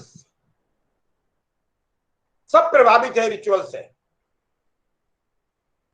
जहां सूरज है वहां अंधेरा ही है, क्योंकि सृष्टि का क्रम है, परछाई हर एक चीज के साथ जुड़ी है। ठीक है, धार्मिक ठगों को आप दुनियावी ठगों से अच्छे पाएंगे। अब फिर वो जस्टिफाई कर रहे हैं कि रिलीजन के नाम पर जो पंडित, मौलवी, पादरी आपको बेवकूफ बना रहे हैं, वो दुनियादारी के जो ठग हैं उनकी तुलना में ज्यादा अच्छे हैं। यही कह रहे हैं ना, वो जस्टिफाई कर रहे हैं। सभ्यता जो पाखंड में है, यहीं पे था तो इन्होंने ये वाला स्टेटमेंट कहा है ना। हाँ, तो मैं वही कह रहा हूं ना, ये गांधी इसलिए कह पा रहे हैं क्योंकि गांधी ईसाइयत से, Gandhi was highly impressed by Christianity. वो कहते भी हैं, उनकी आत्मकथा पढ़िए, उन्होंने जीवन के जो महत्वपूर्ण तत्व हैं वो क्रिश्चियनिटी से ही पाए, बाइबल से ही पाए। बाइबल की जो न्यू टेस्टामेंट है, ओल्ड टेस्टामेंट से नहीं, नए टेस्टामेंट से, नए दस्तावेज से। इसलिए वो कह रहे हैं, जस्टिफाई कर रहे हैं कि नहीं भाई पाखंड तो सब जगह है। ठीक, पाखंड तो सब जगह, ईमानदार आदमी भी कष्ट में रहता है ना। ईमानदार के पास रोटी है तो कपड़ा नहीं है, कपड़ा है तो रोटी नहीं है, रोटी है तो साइकिल नहीं है, साइकिल है तो रोटी नहीं है, कष्ट में रहता है। बेईमान भी कष्ट में रहता है। मुझसे किसी ने कहा पवन जी बेईमान का कष्ट अच्छा है। मैंने कहा क्यों? बोले कम से कम भूख तो कर रहा है, ईमानदार आदमी भूखा मर रहा है, कष्ट सह रहा है। मैंने कहा भाई कष्ट सही है, कष्ट सह पर पेट भर के बेईमानी करके पेट नहीं भरे रहना हमें। गांधी वही बात यहां पर कह रहे हैं, अंग्रेजी और हिंदी का भेद करना जरूरी है। भारतीय परंपरा किसी भी पाखंड को मना करती है, चाहे वो पाखंड रिलीजन का हो या दुनियावी लोगों का हो। भारतीय संस्कृति ना तो पंडितों को जस्टिफाई करती है चीटिंग करने के लिए, और ना जो समाज को किसी भी माध्यम से ठगते हैं उनको। लेकिन गांधी कह रहे हैं कि ये तो पाखंड तो सब जगह है, इसलिए धर्म के नाम पर जो चीटिंग चल रही है वो चीटिंग जो सामान्य दुनिया के नाम पर चल रही है उसकी तुलना में अच्छी है। इसलिए हमें ये ध्यान रखना चाहिए। फिर प्रश्न कर रहे हैं, यह कैसे कहा जा सकता है धर्म के नाम पर हिंदू मुसलमान लड़े, धर्म के नाम पर ईसाइयों में बड़े बड़े युद्ध हुए, धर्म के नाम पर हजारों बेगुनाह लोग मारे गए, उन्हें जला दिया गया, उन पर बड़ी बड़ी मुसीबतें गुजारी गईं, यह तो सभ्यता से बदतर ही माना जाएगा। अब आप जरा समझ लें, कल आप में से किसी ने मुझसे प्रश्न किया था, शायद कल किया था या परसों किसी ने मुझसे प्रश्न किया था, जो मैं बार बार आपसे कहता हूं कि भाई भारत ने युद्ध कभी क्यों नहीं किए। भारत ने कभी भी किसी देश पर अपनी मर्जी से आक्रमण नहीं किया। आप बता दीजिए एक भी एग्जाम्पल दे दीजिए आप। यही बात गांधी जी प्रश्न कर रहे हैं अपने से कि धर्म के नाम पर बड़े युद्ध हुए, ईसाई मुसलमान आपस में लड़े, मुसलमान आपस में लड़े, ईसाई आपस में लड़े, तो धर्म के नाम पर तो बहुत युद्ध हुए, हिंदू मुसलमान आपस में लड़े, ठीक है, धर्म के नाम पर हजारों बेगुनाह लोग मारे गए, उन्हें जला दिया गया, उन पर बड़ी बड़ी मुसीबतें गुजारी गई, यह तो सभ्यता से बदतर ही माना जाएगा। वो कह रहे हैं कि यह सभ्यता से भी गया गुजरा है। प्रश्न कर रहे हैं कि जितना नुकसान सभ्यता के कारण नहीं हुआ जितना धर्म ने किया, धर्म के नाम पर युद्ध हुए, इसलिए ये सभ्यता से भी ज्यादा खतरनाक है धर्म। इसके बारे में आप क्या कहेंगे? गांधी जी कहते हैं तो मैं कहूंगा यह सब सभ्यता के दुख से ज्यादा बर्दाश्त हो सकने जैसा है। आपने जो कुछ कहा वह पाखंड है, ऐसा सब लोग समझते हैं, इसलिए पाखंड में फंसे हुए लोग मर गए कि सारा सवाल हल हो गया। जहां भोले लोग हैं वहां ऐसा ही चलता रहेगा, लेकिन उसका असर हमेशा के लिए बुरा नहीं रहता। सभ्यता की होली में जो लोग जल मरे हैं उनकी तो कोई हद ही नहीं है।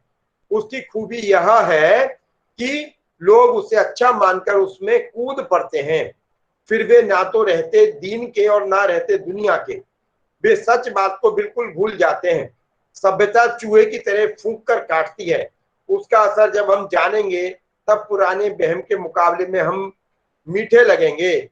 मेरा कहना यह नहीं है कि हमें उन बहमों को कायम रखना चाहिए, उनके खिलाफ तो हम लड़ेंगे ही, लेकिन वह लड़ाई धर्म को भूलकर नहीं लड़ी जाएगी, बल्कि सही तौर पर धर्म को समझकर और उसकी रक्षा करके लड़ी जाएगी। अब यहां पर थोड़ा समझ लीजिए, गांधी जी धर्म को और दुनियादारी को कैसे जस्टिफाई कर रहे हैं। मैं बार बार कहता हूं, एक आरोप लगता है हमको, पहले बहुत सारी चीजें कहा जाती थी, ऐसा करोगे तो पाप लगेगा, ऐसा करोगे तो पाप लगेगा, ऐसा करोगे तो पाप लगेगा। ये सुना होगा ना हमने घर में, झूठ बोलोगे तो पाप लगेगा, किसी को कष्ट दोगे तो पाप लगेगा, किसी की आत्मा दुखाओगे तो पाप लगेगा, किसी का हक खाओगे तो पाप लगेगा। ये सब बातें सुनी गई है ना घर में, ठीक है ना। अब मुझे ये बताइए, हमको बचपन से ये सब सिखाया जाता है, ये सब सीखने के बाद में हम उसको जीवन में उतार लेते हैं और दूसरों का हक नहीं खाते, झूठ नहीं बोलते, है ना, किसी को कष्ट नहीं देते। क्यों? क्योंकि पाप लगेगा।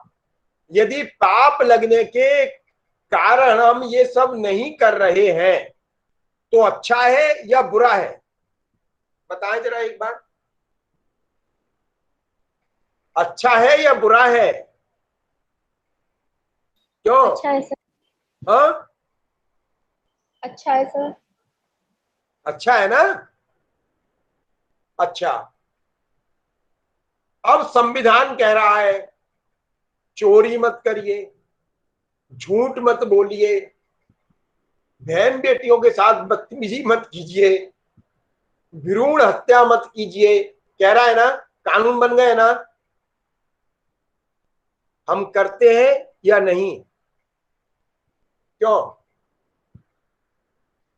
हाँ सर करते हैं फिर भी। है? करते हैं सर फिर भी। झूठ बोल रहे हैं ना। जी।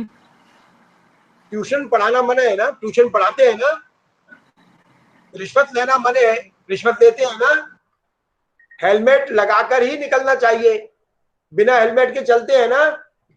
मोटरसाइकिल पे 3 लोग नहीं बिठाने चाहिए, पुलिस ही 3 लोग बैठ के चलती है, कर रहे हैं ना। तो संविधान का, कानून का भय है क्या हमारे पास? है या नहीं? नहीं ना। गांधी यही बात यहां पर कह रहे हैं कि यदि धर्म के नाम पर आप अपने जीवन को संयमित कर सकते हैं, जीवन को डिसिप्लिन्ड कर सकते हैं, तो पाखंड सही है। सर्फ एक्सेल का विज्ञापन आता है ना, वो बच्चा एक बुढ़िया की मदद करने में अपने कपड़े गंदे कर लेता है और मां कहती है दाग अच्छे हैं। तो गंदगी भी अच्छी है। यदि किसी के प्राण बचाने के लिए झूठ बोलना पड़े तो वो झूठ हजारों सत्य के ऊपर भारी पड़ता है। गांधी जी यही बात कह रहे हैं कि धर्म यदि आप पाखंड भी मान रहे हो, लेकिन वो अच्छा सिखा देता है आपको, तो वो पाखंड भी अच्छा है। और यदि आप उस पाखंड के कारण कुछ अच्छा नहीं कर पा रहे तो वो सभ्यता से भी गया गुजरा है। वस्तुतः ये जो सभ्यता है ये हमें पाखंड से भी ज्यादा झूठ बोलना सिखा रही है। इसलिए गांधी कहते हैं कि रिलीजन भी गलत तो है, पाखंड तो वहां भी है, लेकिन सभ्यता में और भी ज्यादा पाखंड है। इसलिए ये सभ्यता हानिकारक है। इसलिए धर्म को समझिए और उसके आधार पर सभ्यता से अपना बचाव कीजिए। क्लियर? समझा पाया अपनी बात? ठीक है। हाँ जी सर। ठीक है ना। गलत तो है, लेकिन छोटी गलती और बड़ी गलती में से हम तय करेंगे ना कि which one is good for us, हमारे लिए क्या अच्छा है। आगे कहते हैं फिर प्रश्न, तब तो आप यह भी कहेंगे कि अंग्रेजों ने हिंदुस्तान में शांति का जो सुख हमें दिया वह बेकार है। वो कह रहे हैं कि अंग्रेजों ने जो शांति का सुख हमें प्रदान कर दिया कानून बनाकर, तो वो बेकार हो गया। फिर उत्तर देते हैं, आप भले शांति देखते हो पर मैं तो शांति का सुख नहीं देखता। मैं बार बार, गांधी कहते हैं कि आपको अंग्रेजों के राज में शांति दिखती होगी, अंग्रेजों ने जो हमें शांति दी है उसमें आपको सुख दिखता होगा, लेकिन मुझे उसमें ना तो शांति दिखती है ना सुख दिखता है।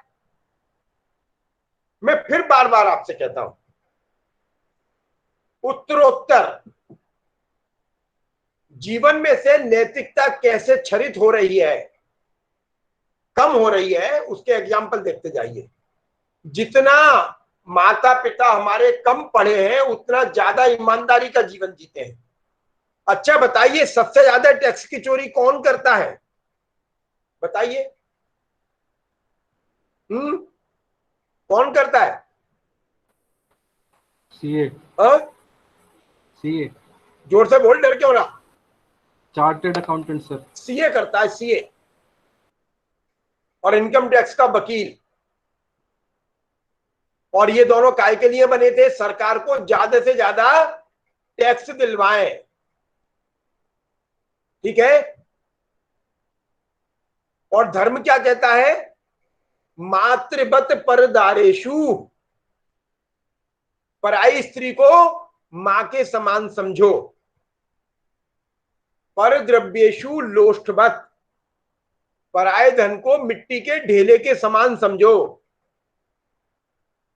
तो यदि धर्म आपको पराई स्त्री को मां के समान समझना सिखा रहा है और पराये धन को मिट्टी के ढेले के समान समझना सिखा रहा है, और सभ्यता आपको टैक्स में चोरी करना सिखा रही है, झूठ बोलना सिखा रही है, और वो ये सिखा रही है कि यदि महिला अपनी मर्जी से आपके पास आ जाती है या पुरुष अपनी मर्जी से आपके पास आ जाता है तो वो जस्टिफाई है, तो कौन सा सही है भाई? बताओ, पाखंड सही है या सभ्यता सही है? क्या सही है? पाखंड। पाखंड। फिर सही है। पाखंड। इसलिए गांधी कह रहा है कि अंग्रेजों ने हर चीज का नियम बना दिया, हर चीज का कानून बना दिया, लेकिन वो सब कानून बनाया शांति के नाम पर, लेकिन उससे तो भारत अशांत हो गया। इसलिए तुमको शांति दिखती होगी अंग्रेजों के नियम कानून में, मुझे नहीं दिखती। मुझे तो उसमें अशांति दिखती है, मुझे तो उसमें अनैतिकता दिखती है। फॉर एग्जाम्पल, मैं बार बार कहता हूं,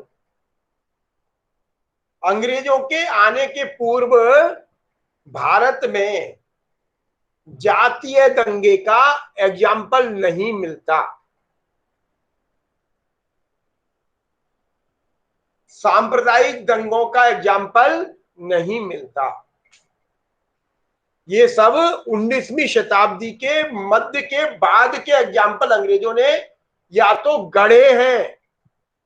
अंग्रेजों के 190 साल के शासन काल में 38 अकाल पड़े। कितने पड़े? कितने अकाल पड़े? 38। 38। और अंग्रेजों ने हम पे कितना शासन किया? 180 साल। 38 सर, 38 है। अंग्रेजों ने कितना शासन किया हम पे? 180 साल। और 180 साल को यदि हम 38 से भाग दे दें तो कितना होगा? लगभग 2.5 साल पर, 3 साल पर एक अकाल। और 18वीं शताब्दी से पहले पूरे संस्कृत वाङ्मय को लेकर 18वीं शताब्दी तक ले आइए तो मुश्किल से 4 या 5 अकालों का उल्लेख मिलता है।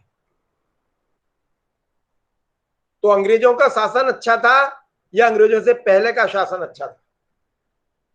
जरा तय कर ले। इसलिए गांधी कहते हैं आपको दिखता होगा, मुझे तो नहीं दिखता।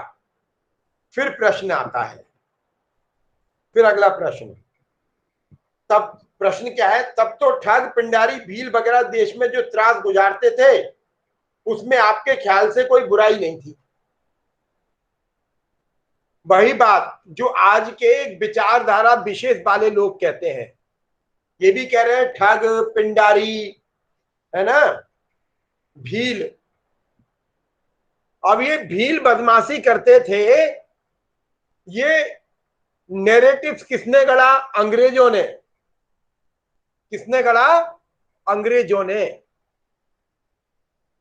कि भील, पिंडारी, ठग, ये सब बदमाशियां करते थे। तो ये बदमाशी आज नहीं हो रही? कोरोना किनके द्वारा पैदा किया गया? क्यों भैया, किसने पैदा किया कोरोना? चिकनगुनिया किसने पैदा किया था? एड्स किसने पैदा की? डेंगू किसने पैदा किया? और 10 प्रकार की कैंसर और कैंसर की फैमिली की बीमारियां किसने पैदा की? बोलो। दिल्ली में, ये दीपक दिल्ली में रहता है, दिल्ली में ऑटो रिक्शा के पीछे दीपक एक पोस्टर लगा रहता है। एक गरीब किसान ऐसे उकड़ू होकर बैठा है और वो कह रहा है कि सिगरेट एनजीओ से हमारी रक्षा कीजिए। दीपक देखे हो? हाँ जी सर, हाँ जी सर। वो कौन है किसान? वो तंबाकू उत्पादक किसान है। वो क्या कह रहा है कि एनजीओ ने कह दिया कि तंबाकू खाने से कैंसर होता है, तो सिगरेट पीने से नहीं होता, शराब से नहीं होता। इसलिए गरीब किसान को मार डालो, उसकी तंबाकू की खेती खत्म कर दो, और विदेशों में जो तंबाकू पैदा होगा उसकी सिगरेट बनेंगी, वो सिगरेट हिंदुस्तान में बिकेंगी, और भी जो नशीले पदार्थ है वो हिंदुस्तान में बिकेंगे। ठीक है? तो आज भी तो ठगी हो रही है। केमिकल के नाम पे जो उत्पाद बाजार में उतर रहे हैं वो सब ठगी हैं। आपको बताया जाता है कि इस तेल को खाने से ऐसा हो जाएगा, इस क्रीम को लगाने से गोरे हो जाओगे। क्रीम से कोई गोरा हुआ क्या? कोई गोरा हुआ हो तो मुझे बता दो। तो भैया, पहले लड़कियों की क्रीम आती थी, अब लड़कों की भी क्रीम आने लगी, fair and glow cream for main. ये विज्ञापन आ रहा है ना? क्रीम से कोई गोरा हुआ हो तो मुझे बता दो। यदि क्रीम से गोरे हो रहे होते तो माइकल जैक्सन अपनी सर्जरी नहीं कराता 3-4 बार। सर्जरी कराई ना भाई उसने। क्यों सर्जरी कराई? क्योंकि काले से गोरा होना चाहता था। इसका मतलब क्रीम गोरा नहीं कर रही है। तो ये ठगी नहीं है तो और क्या है? ठगी है ना? ये कैप्सूल खाइए पतले हो जाएंगे। कैप्सूलों से पतले हो रहे होते तो पूरे अमेरिका में ओबेसिटी सबसे बड़ी महामारी है, पूरा अमेरिका पतला हो गया होता। पिज्जा खाता, एक कैप्सूल खाता, पिज्जा खाता, एक कैप्सूल खाता, पतला हो गया होता। ये ठगी नहीं है तो और क्या है? क्यों भाई? 90 घंटे में अंग्रेजी सीखिए, है ना? आईएएस बनाइए, इंजीनियर बनाइए, कलेक्टर बनाइए। ये ठगी नहीं है तो और क्या है? ठगी है ना? तो ठगी कल भी थी, ठगी आज भी है। हमें हमारे इतिहास के बारे में गलत बताया गया, ये ठगी नहीं है तो और क्या है? हमको बताया गया भील कुछ नहीं जानते थे, ये ठगी नहीं है तो और क्या है? इसलिए गांधी जी जैसा आदमी अपने से प्रश्न प्रस्तुत कर रहा है कि ठग पिंडारी भील अच्छे हैं, उनको झेले क्या, उनको स्वीकार करें क्या?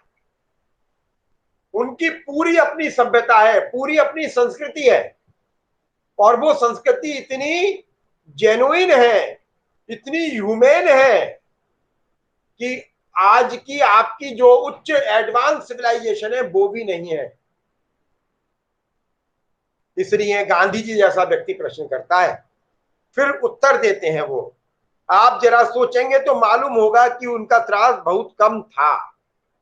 गांधी जी वही कह रहे हैं कि अंग्रेजों के द्वारा जो सभ्यता है उसकी तुलना में उनका त्रास माने कष्ट, पेन कम था।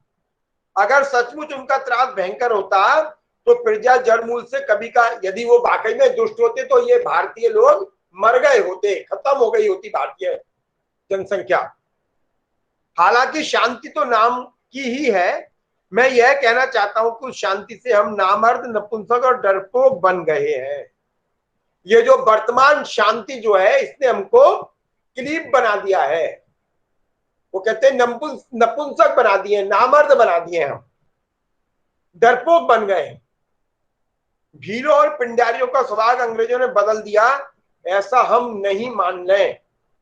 हम पर ऐसा जुल्म होता तो हमें उसे बर्दाश्त करना चाहिए, लेकिन दूसरे लोग हमें उस जुल्म से बचाएं, यह तो हमारे लिए बिल्कुल कलंक जैसा है। यदि कोई समस्या हमारे समाज के मध्य में है तो उसको हम दूर करेंगे, ना कि बाहर से। मेरे घर में मेरे भाई से समस्या है, मेरे पिताजी से समस्या है, मुझसे मेरे पिताजी को मेरी माँ को समस्या है, इसके लिए पड़ोसी आएंगे। गांधी जी कहते हैं ये नहीं, हमारी आपस की समस्या में आपस में तय करेंगे। हम कमजोर और डरपोक बने, इससे तो भीलों के तीर कमान से मरना मुझे ज्यादा पसंद है। अंग्रेजों के कारण मैं डरपोक बन जाऊं, उससे बेहतर है मुझे भील मार डाले, वो ज्यादा मेरे लिए अच्छा होगा। उस हालत में जो हिंदुस्तान था उसका जोश कुछ दूसरा ही था। हिंदुस्तान में मैकाले से पहले की जो परंपराएं थी वो ज्यादा अच्छी थी। मैकाले ने हिंदुस्तानियों को नामर्द माना, वह उसकी अधम अज्ञान दशा को बताता है। गांधी जी कहते हैं मैकाले की शिक्षा नीति ने हिंदुस्तानियों को नपुंसक मान लिया और ये कह दिया कि ये हमारे विरोध में खड़े नहीं होंगे, यह गलत है। यह उसकी जो साइकी है वो उसका प्रतीक है। हिंदुस्तानी नामर्द कभी नहीं थे, हिंदुस्तानी कभी भी कमजोर नहीं थे। यह जान लीजिए कि जिस देश में पहाड़ी लोग बसते हैं, जहां भाग बेड़िए रहते हैं, उस देश के रहने वाले अगर सचमुच डरपोक हो तो उनका नाश ही हो जाए। फिर वो भारत की भौगोलिक परिस्थितियों का वर्णन करते हैं और वो बताते हैं कि जिस देश में शेर रहता हो, जिस देश में पहाड़ हो, और उस देश के लोग डरपोक कैसे हो सकते हैं। जिस देश में शेर का शिकार होता है, शेर के दांत गिने जाते हैं, हाथियों का शिकार होता है, पहाड़ों को चढ़कर पार कर लिया जाता है, पहाड़ों को रौंद दिया जाता है, पहाड़ों के सीने को चीरकर नदियों को समतल में ले आया जाता है, वो देश नामर्द डरपोक कमजोर कैसे हो सकता है। आप कभी खेतों में गए हैं? मैं यकीन करता हूं खेतों में हमारे किसान आज भी निर्भय होकर सोते हैं। आप देखिए जैसे जैसे सभ्यता विकसित हो रही है, किसान भी डरपोक होने लगा है। जो किसान रात में खेत पर पानी देता है लाठी लेकर, गांव में जंगल में जंगली सुअर होते हैं, नीलगाय होती है, तेंदुआ आ जाता है, भेड़िया आ जाता है, लेकिन किसान डरता नहीं। अपने नाज की रक्षा करने के लिए चारपाई बिछा के खुले में सोता है। लाखों रुपए का नाज खेत में ऐसे ही पड़ा रहता है। गांधी जी कहते हैं आप किसान को देखिए, किसान कितना निर्भीक होता है। और शहर में हम सभ्यता वाले लोग एक ताला मेन गेट पर लगाएंगे, दूसरा अंदर लगाएंगे, फिर इंटरलॉक लगाएंगे, फिर चोर वाला लॉक लगाएंगे, फिर कैमरा भी लगा देंगे, फिर ऐसा अलार्म लगा देंगे कोई दरवाजे को छुएगा तो बच जाएगा किर्र। गांधी जी कहते हैं किसान को देखिए निर्भय होकर सोता है, जबकि अंग्रेज और आप वहां सोने के लिए आनाकानी करेंगे। आप नहीं सो सकते। बल तो निर्भयता में है। बलवान कौन है? जो निर्भीक है, जो डरता नहीं है। डरेगा कौन नहीं? जो वेदांतिक परंपरा को जानता है, जो धर्म को जानता है, जो मैं हूं वही आप हैं। तो फिर अद्वैत जो है वो डर को मन से निकाल देता है। आप थोड़ा भी सोचेंगे तो इस बात को आगे समझ जाएंगे। और आपको जो स्वराज चाहने वाले हैं, मैं सावधान करता हूं कि भील पिंडारी और ये ठग सब हमारे ही देसी भाई हैं। उन्हें जीतना मेरा और आपका काम है। यदि इनको आप ठग भी मान रहे हैं तो हमें विचार करना चाहिए ये ठग क्यों बने। हमें उन परिस्थितियों का मूल्यांकन करना चाहिए और उनके मन से वो बात भय निकालकर हमें उसके अनुसार काम करना चाहिए। जब तक आपके ही भाई का डर आपको रहेगा तब तक आप कभी मकसद हासिल नहीं। आपस में जब हम एक दूसरे से डरते रहेंगे, एक दूसरे को नीचा ऊंचा मानते रहेंगे, तब तक हम निर्भीक नहीं हो सकते। और यह भय हमारे हृदय में से कोई बाहरी ताकत नहीं निकाल सकती। ठीक है, यह भय तो हम स्वयं निकालेंगे।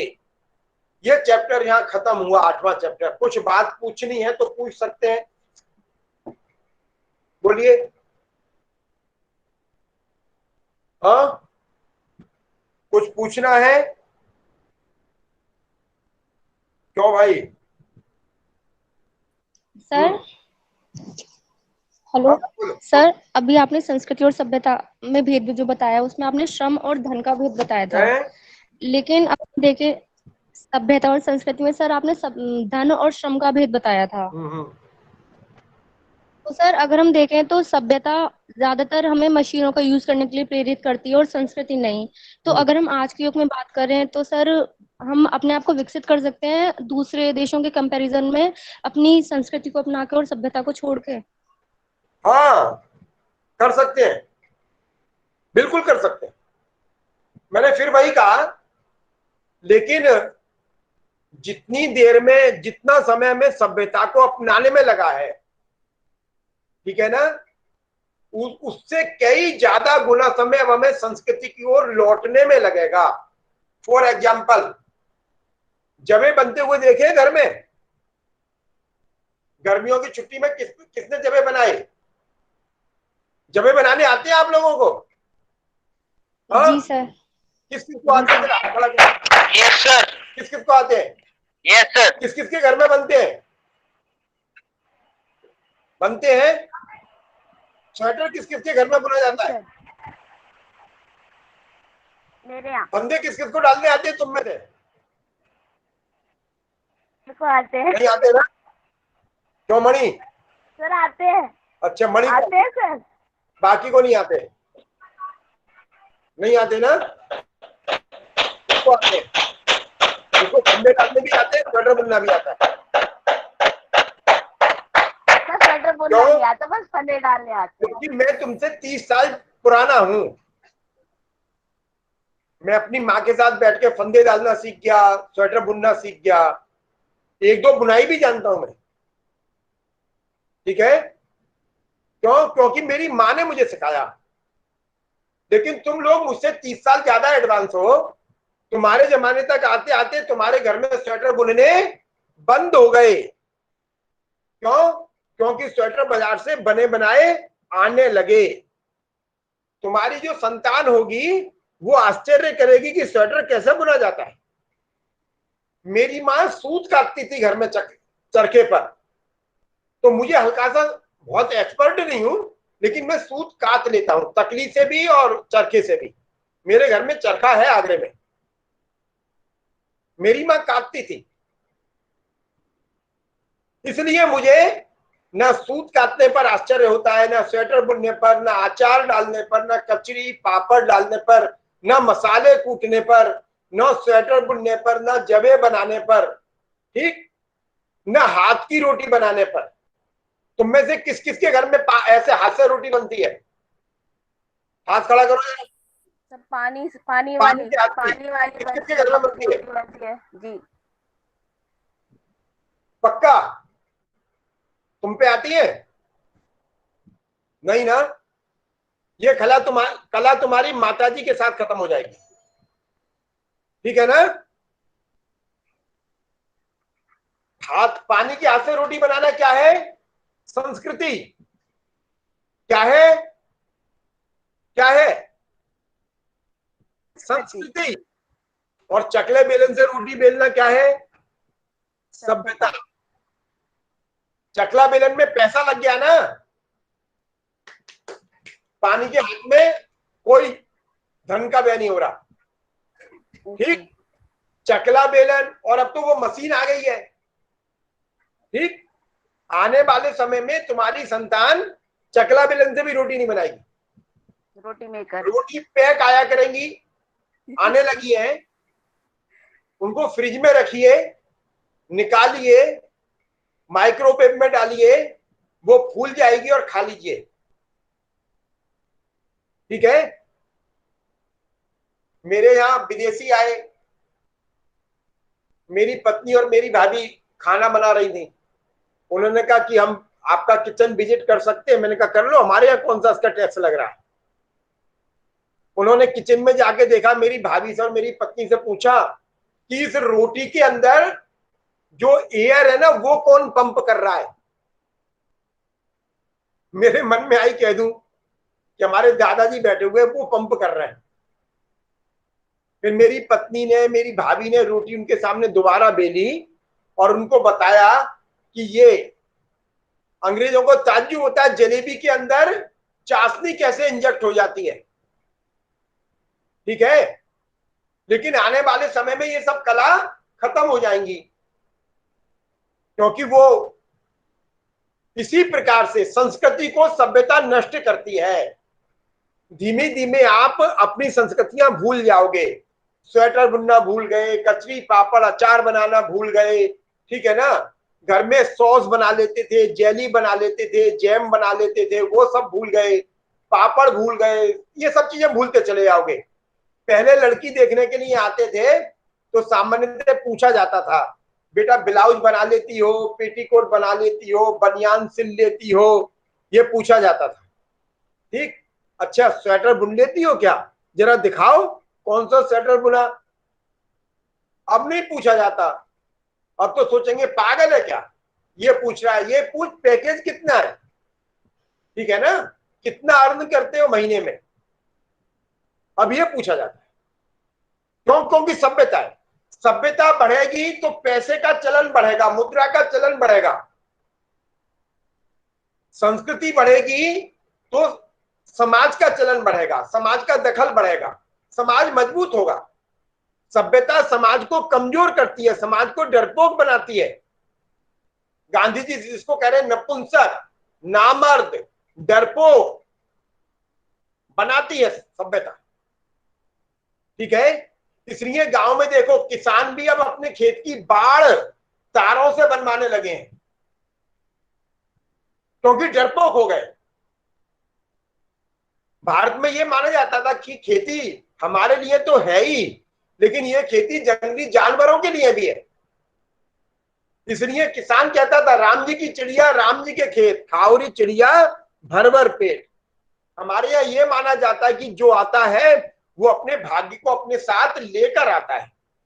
चिड़िया जितना दाना खाएंगी उतना खेत में ज्यादा दाना होगा, इसलिए चिड़ियों को कोई मारता नहीं था, उड़ाते तो थे जिससे अलग अलग बैठकर खाना खाएं।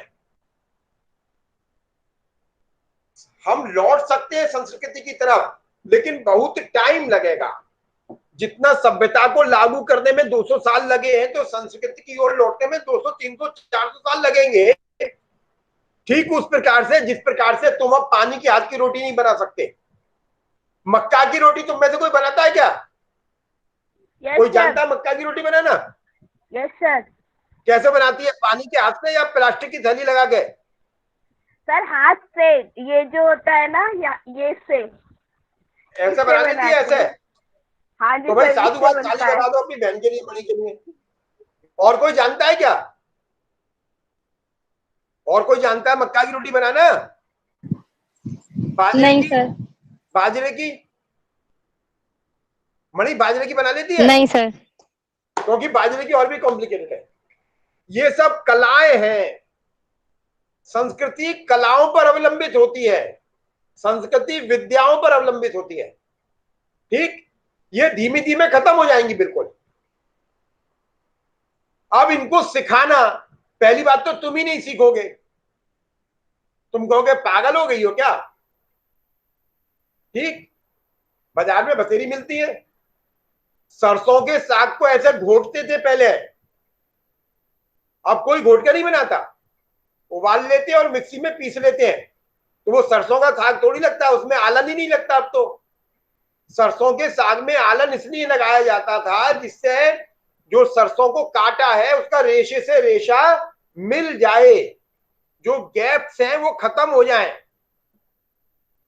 यदि आपने उसको पीस लिया तो रेशे तो पिस गए ना, फिर आलन का कोई काम ही नहीं है।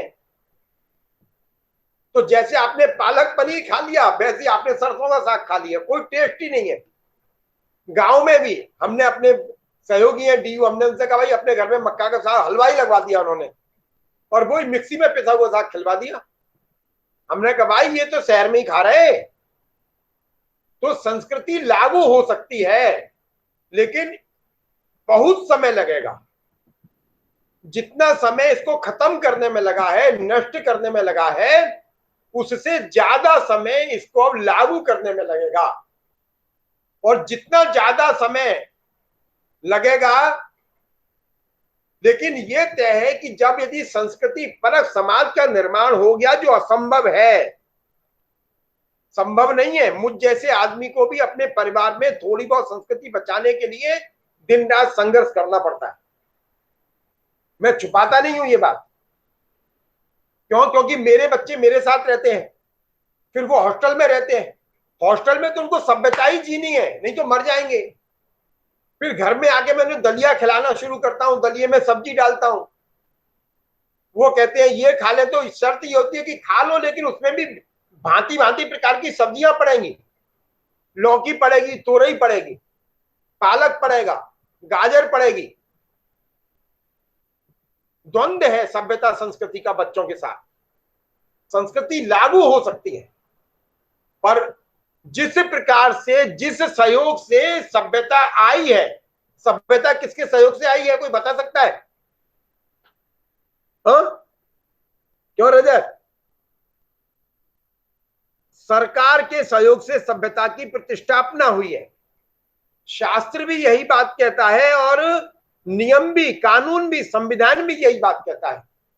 कानून कहां बनते हैं? पार्लियामेंट में ना। तो कानून को बदलने के लिए कहां जाना पड़ेगा? कहां? पार्लियामेंट में सर। पार्लियामेंट में जाना पड़ेगा। तो जब सभ्यता सरकार के सहयोग से लागू हुई है भारतीय समाज में, तो यदि हम संस्कृति को लागू करना चाहते हैं तो उसके लिए भी सरकार को प्राणपण से जुटना पड़ेगा। ठीक? इसलिए सबसे पहले हम अपनी शिक्षा व्यवस्था बदलें। जो विद्या व्यवस्था थी वो बदलें, और उस विद्या व्यवस्था को हम समाज अवलंबित बनाएं तब। और यदि ऐसा नहीं होगा तो कुछ नहीं होगा। इसलिए गांधी को उनका गुरु गोखले भी अप्रासंगिक मानता है, इररिलेवेंट मानता है, और उनका चेला नेहरू, जो भारत के पहले माननीय प्रधानमंत्री जी हुए, पंडित जवाहरलाल नेहरू जी, वो भी उनको गलत मानते हैं, काल्पनिक, यूटोपियन कहते हैं। क्यों? क्योंकि हंसते हैं ना। सरकार संस्कृति के पक्ष में खड़ी होगी। क्यों? क्योंकि सभ्यता में कम लोगों का भला होता है, और इसलिए सभ्यता की डेफिनेशन है all animals are equal but some are more equal. Animal form, यदि आपने जॉर्ज ऑरवेल का पढ़ा होगा, पढ़ लेना, छोटा सा डॉक्यूमेंट है, 50-60 पेज का डॉक्यूमेंट है। अंग्रेजी में भी है, हिंदी में भी है। और जो मोर इक्वल है वो ज्यादा इक्वल पर शासन करेंगे। Maximum good of maximum number, अधिकतम लोगों का अधिकतम सुख। और वो अधिकतम लोग कितने होते हैं? जो पार्लियामेंट में बैठते हैं, जो पार्लियामेंट को चुनते हैं, पार्लियामेंट को चुनवाने में सहयोग करते हैं, जो नियम बनाते हैं, जो कानून बनाते हैं, जो उनको लागू करते हैं, ये सब मैक्सिमम है, अधिकतम है। इसलिए उनके सुख की बात होती है सभ्यता में। इसलिए संस्कृति को लागू नहीं होने देते। इसलिए संस्कृति वाले समाजों को सभ्यता वाले समाजों ने, जो सेमेटिक हैं, जो रिलीजन से संबंध रखते हैं, उन्होंने उनको नष्ट कर दिया। गांधी की ये बड़ी चिंता है। हिंदू स्वराज में गांधी की ये चिंता पेज दर पेज, पैरा दर पैरा छलकती है। यद्यपि हिंदी और अंग्रेजी का उसमें कंट्राडिक्शन भी दिखता है, लेकिन फिर भी गांधी उसको अच्छे से समझाने का प्रयास करते हैं। क्लियर? और कोई बात? ठीक है, खत्म करें? खत्म करें? अरे कुछ हाथ पैर तो उठा दिया करो कि हाँ भाई खत्म करो। जी सर। अगले शनिवार इतवार को फिर मिलेंगे अगले पाठों के साथ। नमस्कार सर। लिंक सेम रहेगा, नेक्स्ट सैटरडे संडे के लिए भी लिंक सेम रहेगा।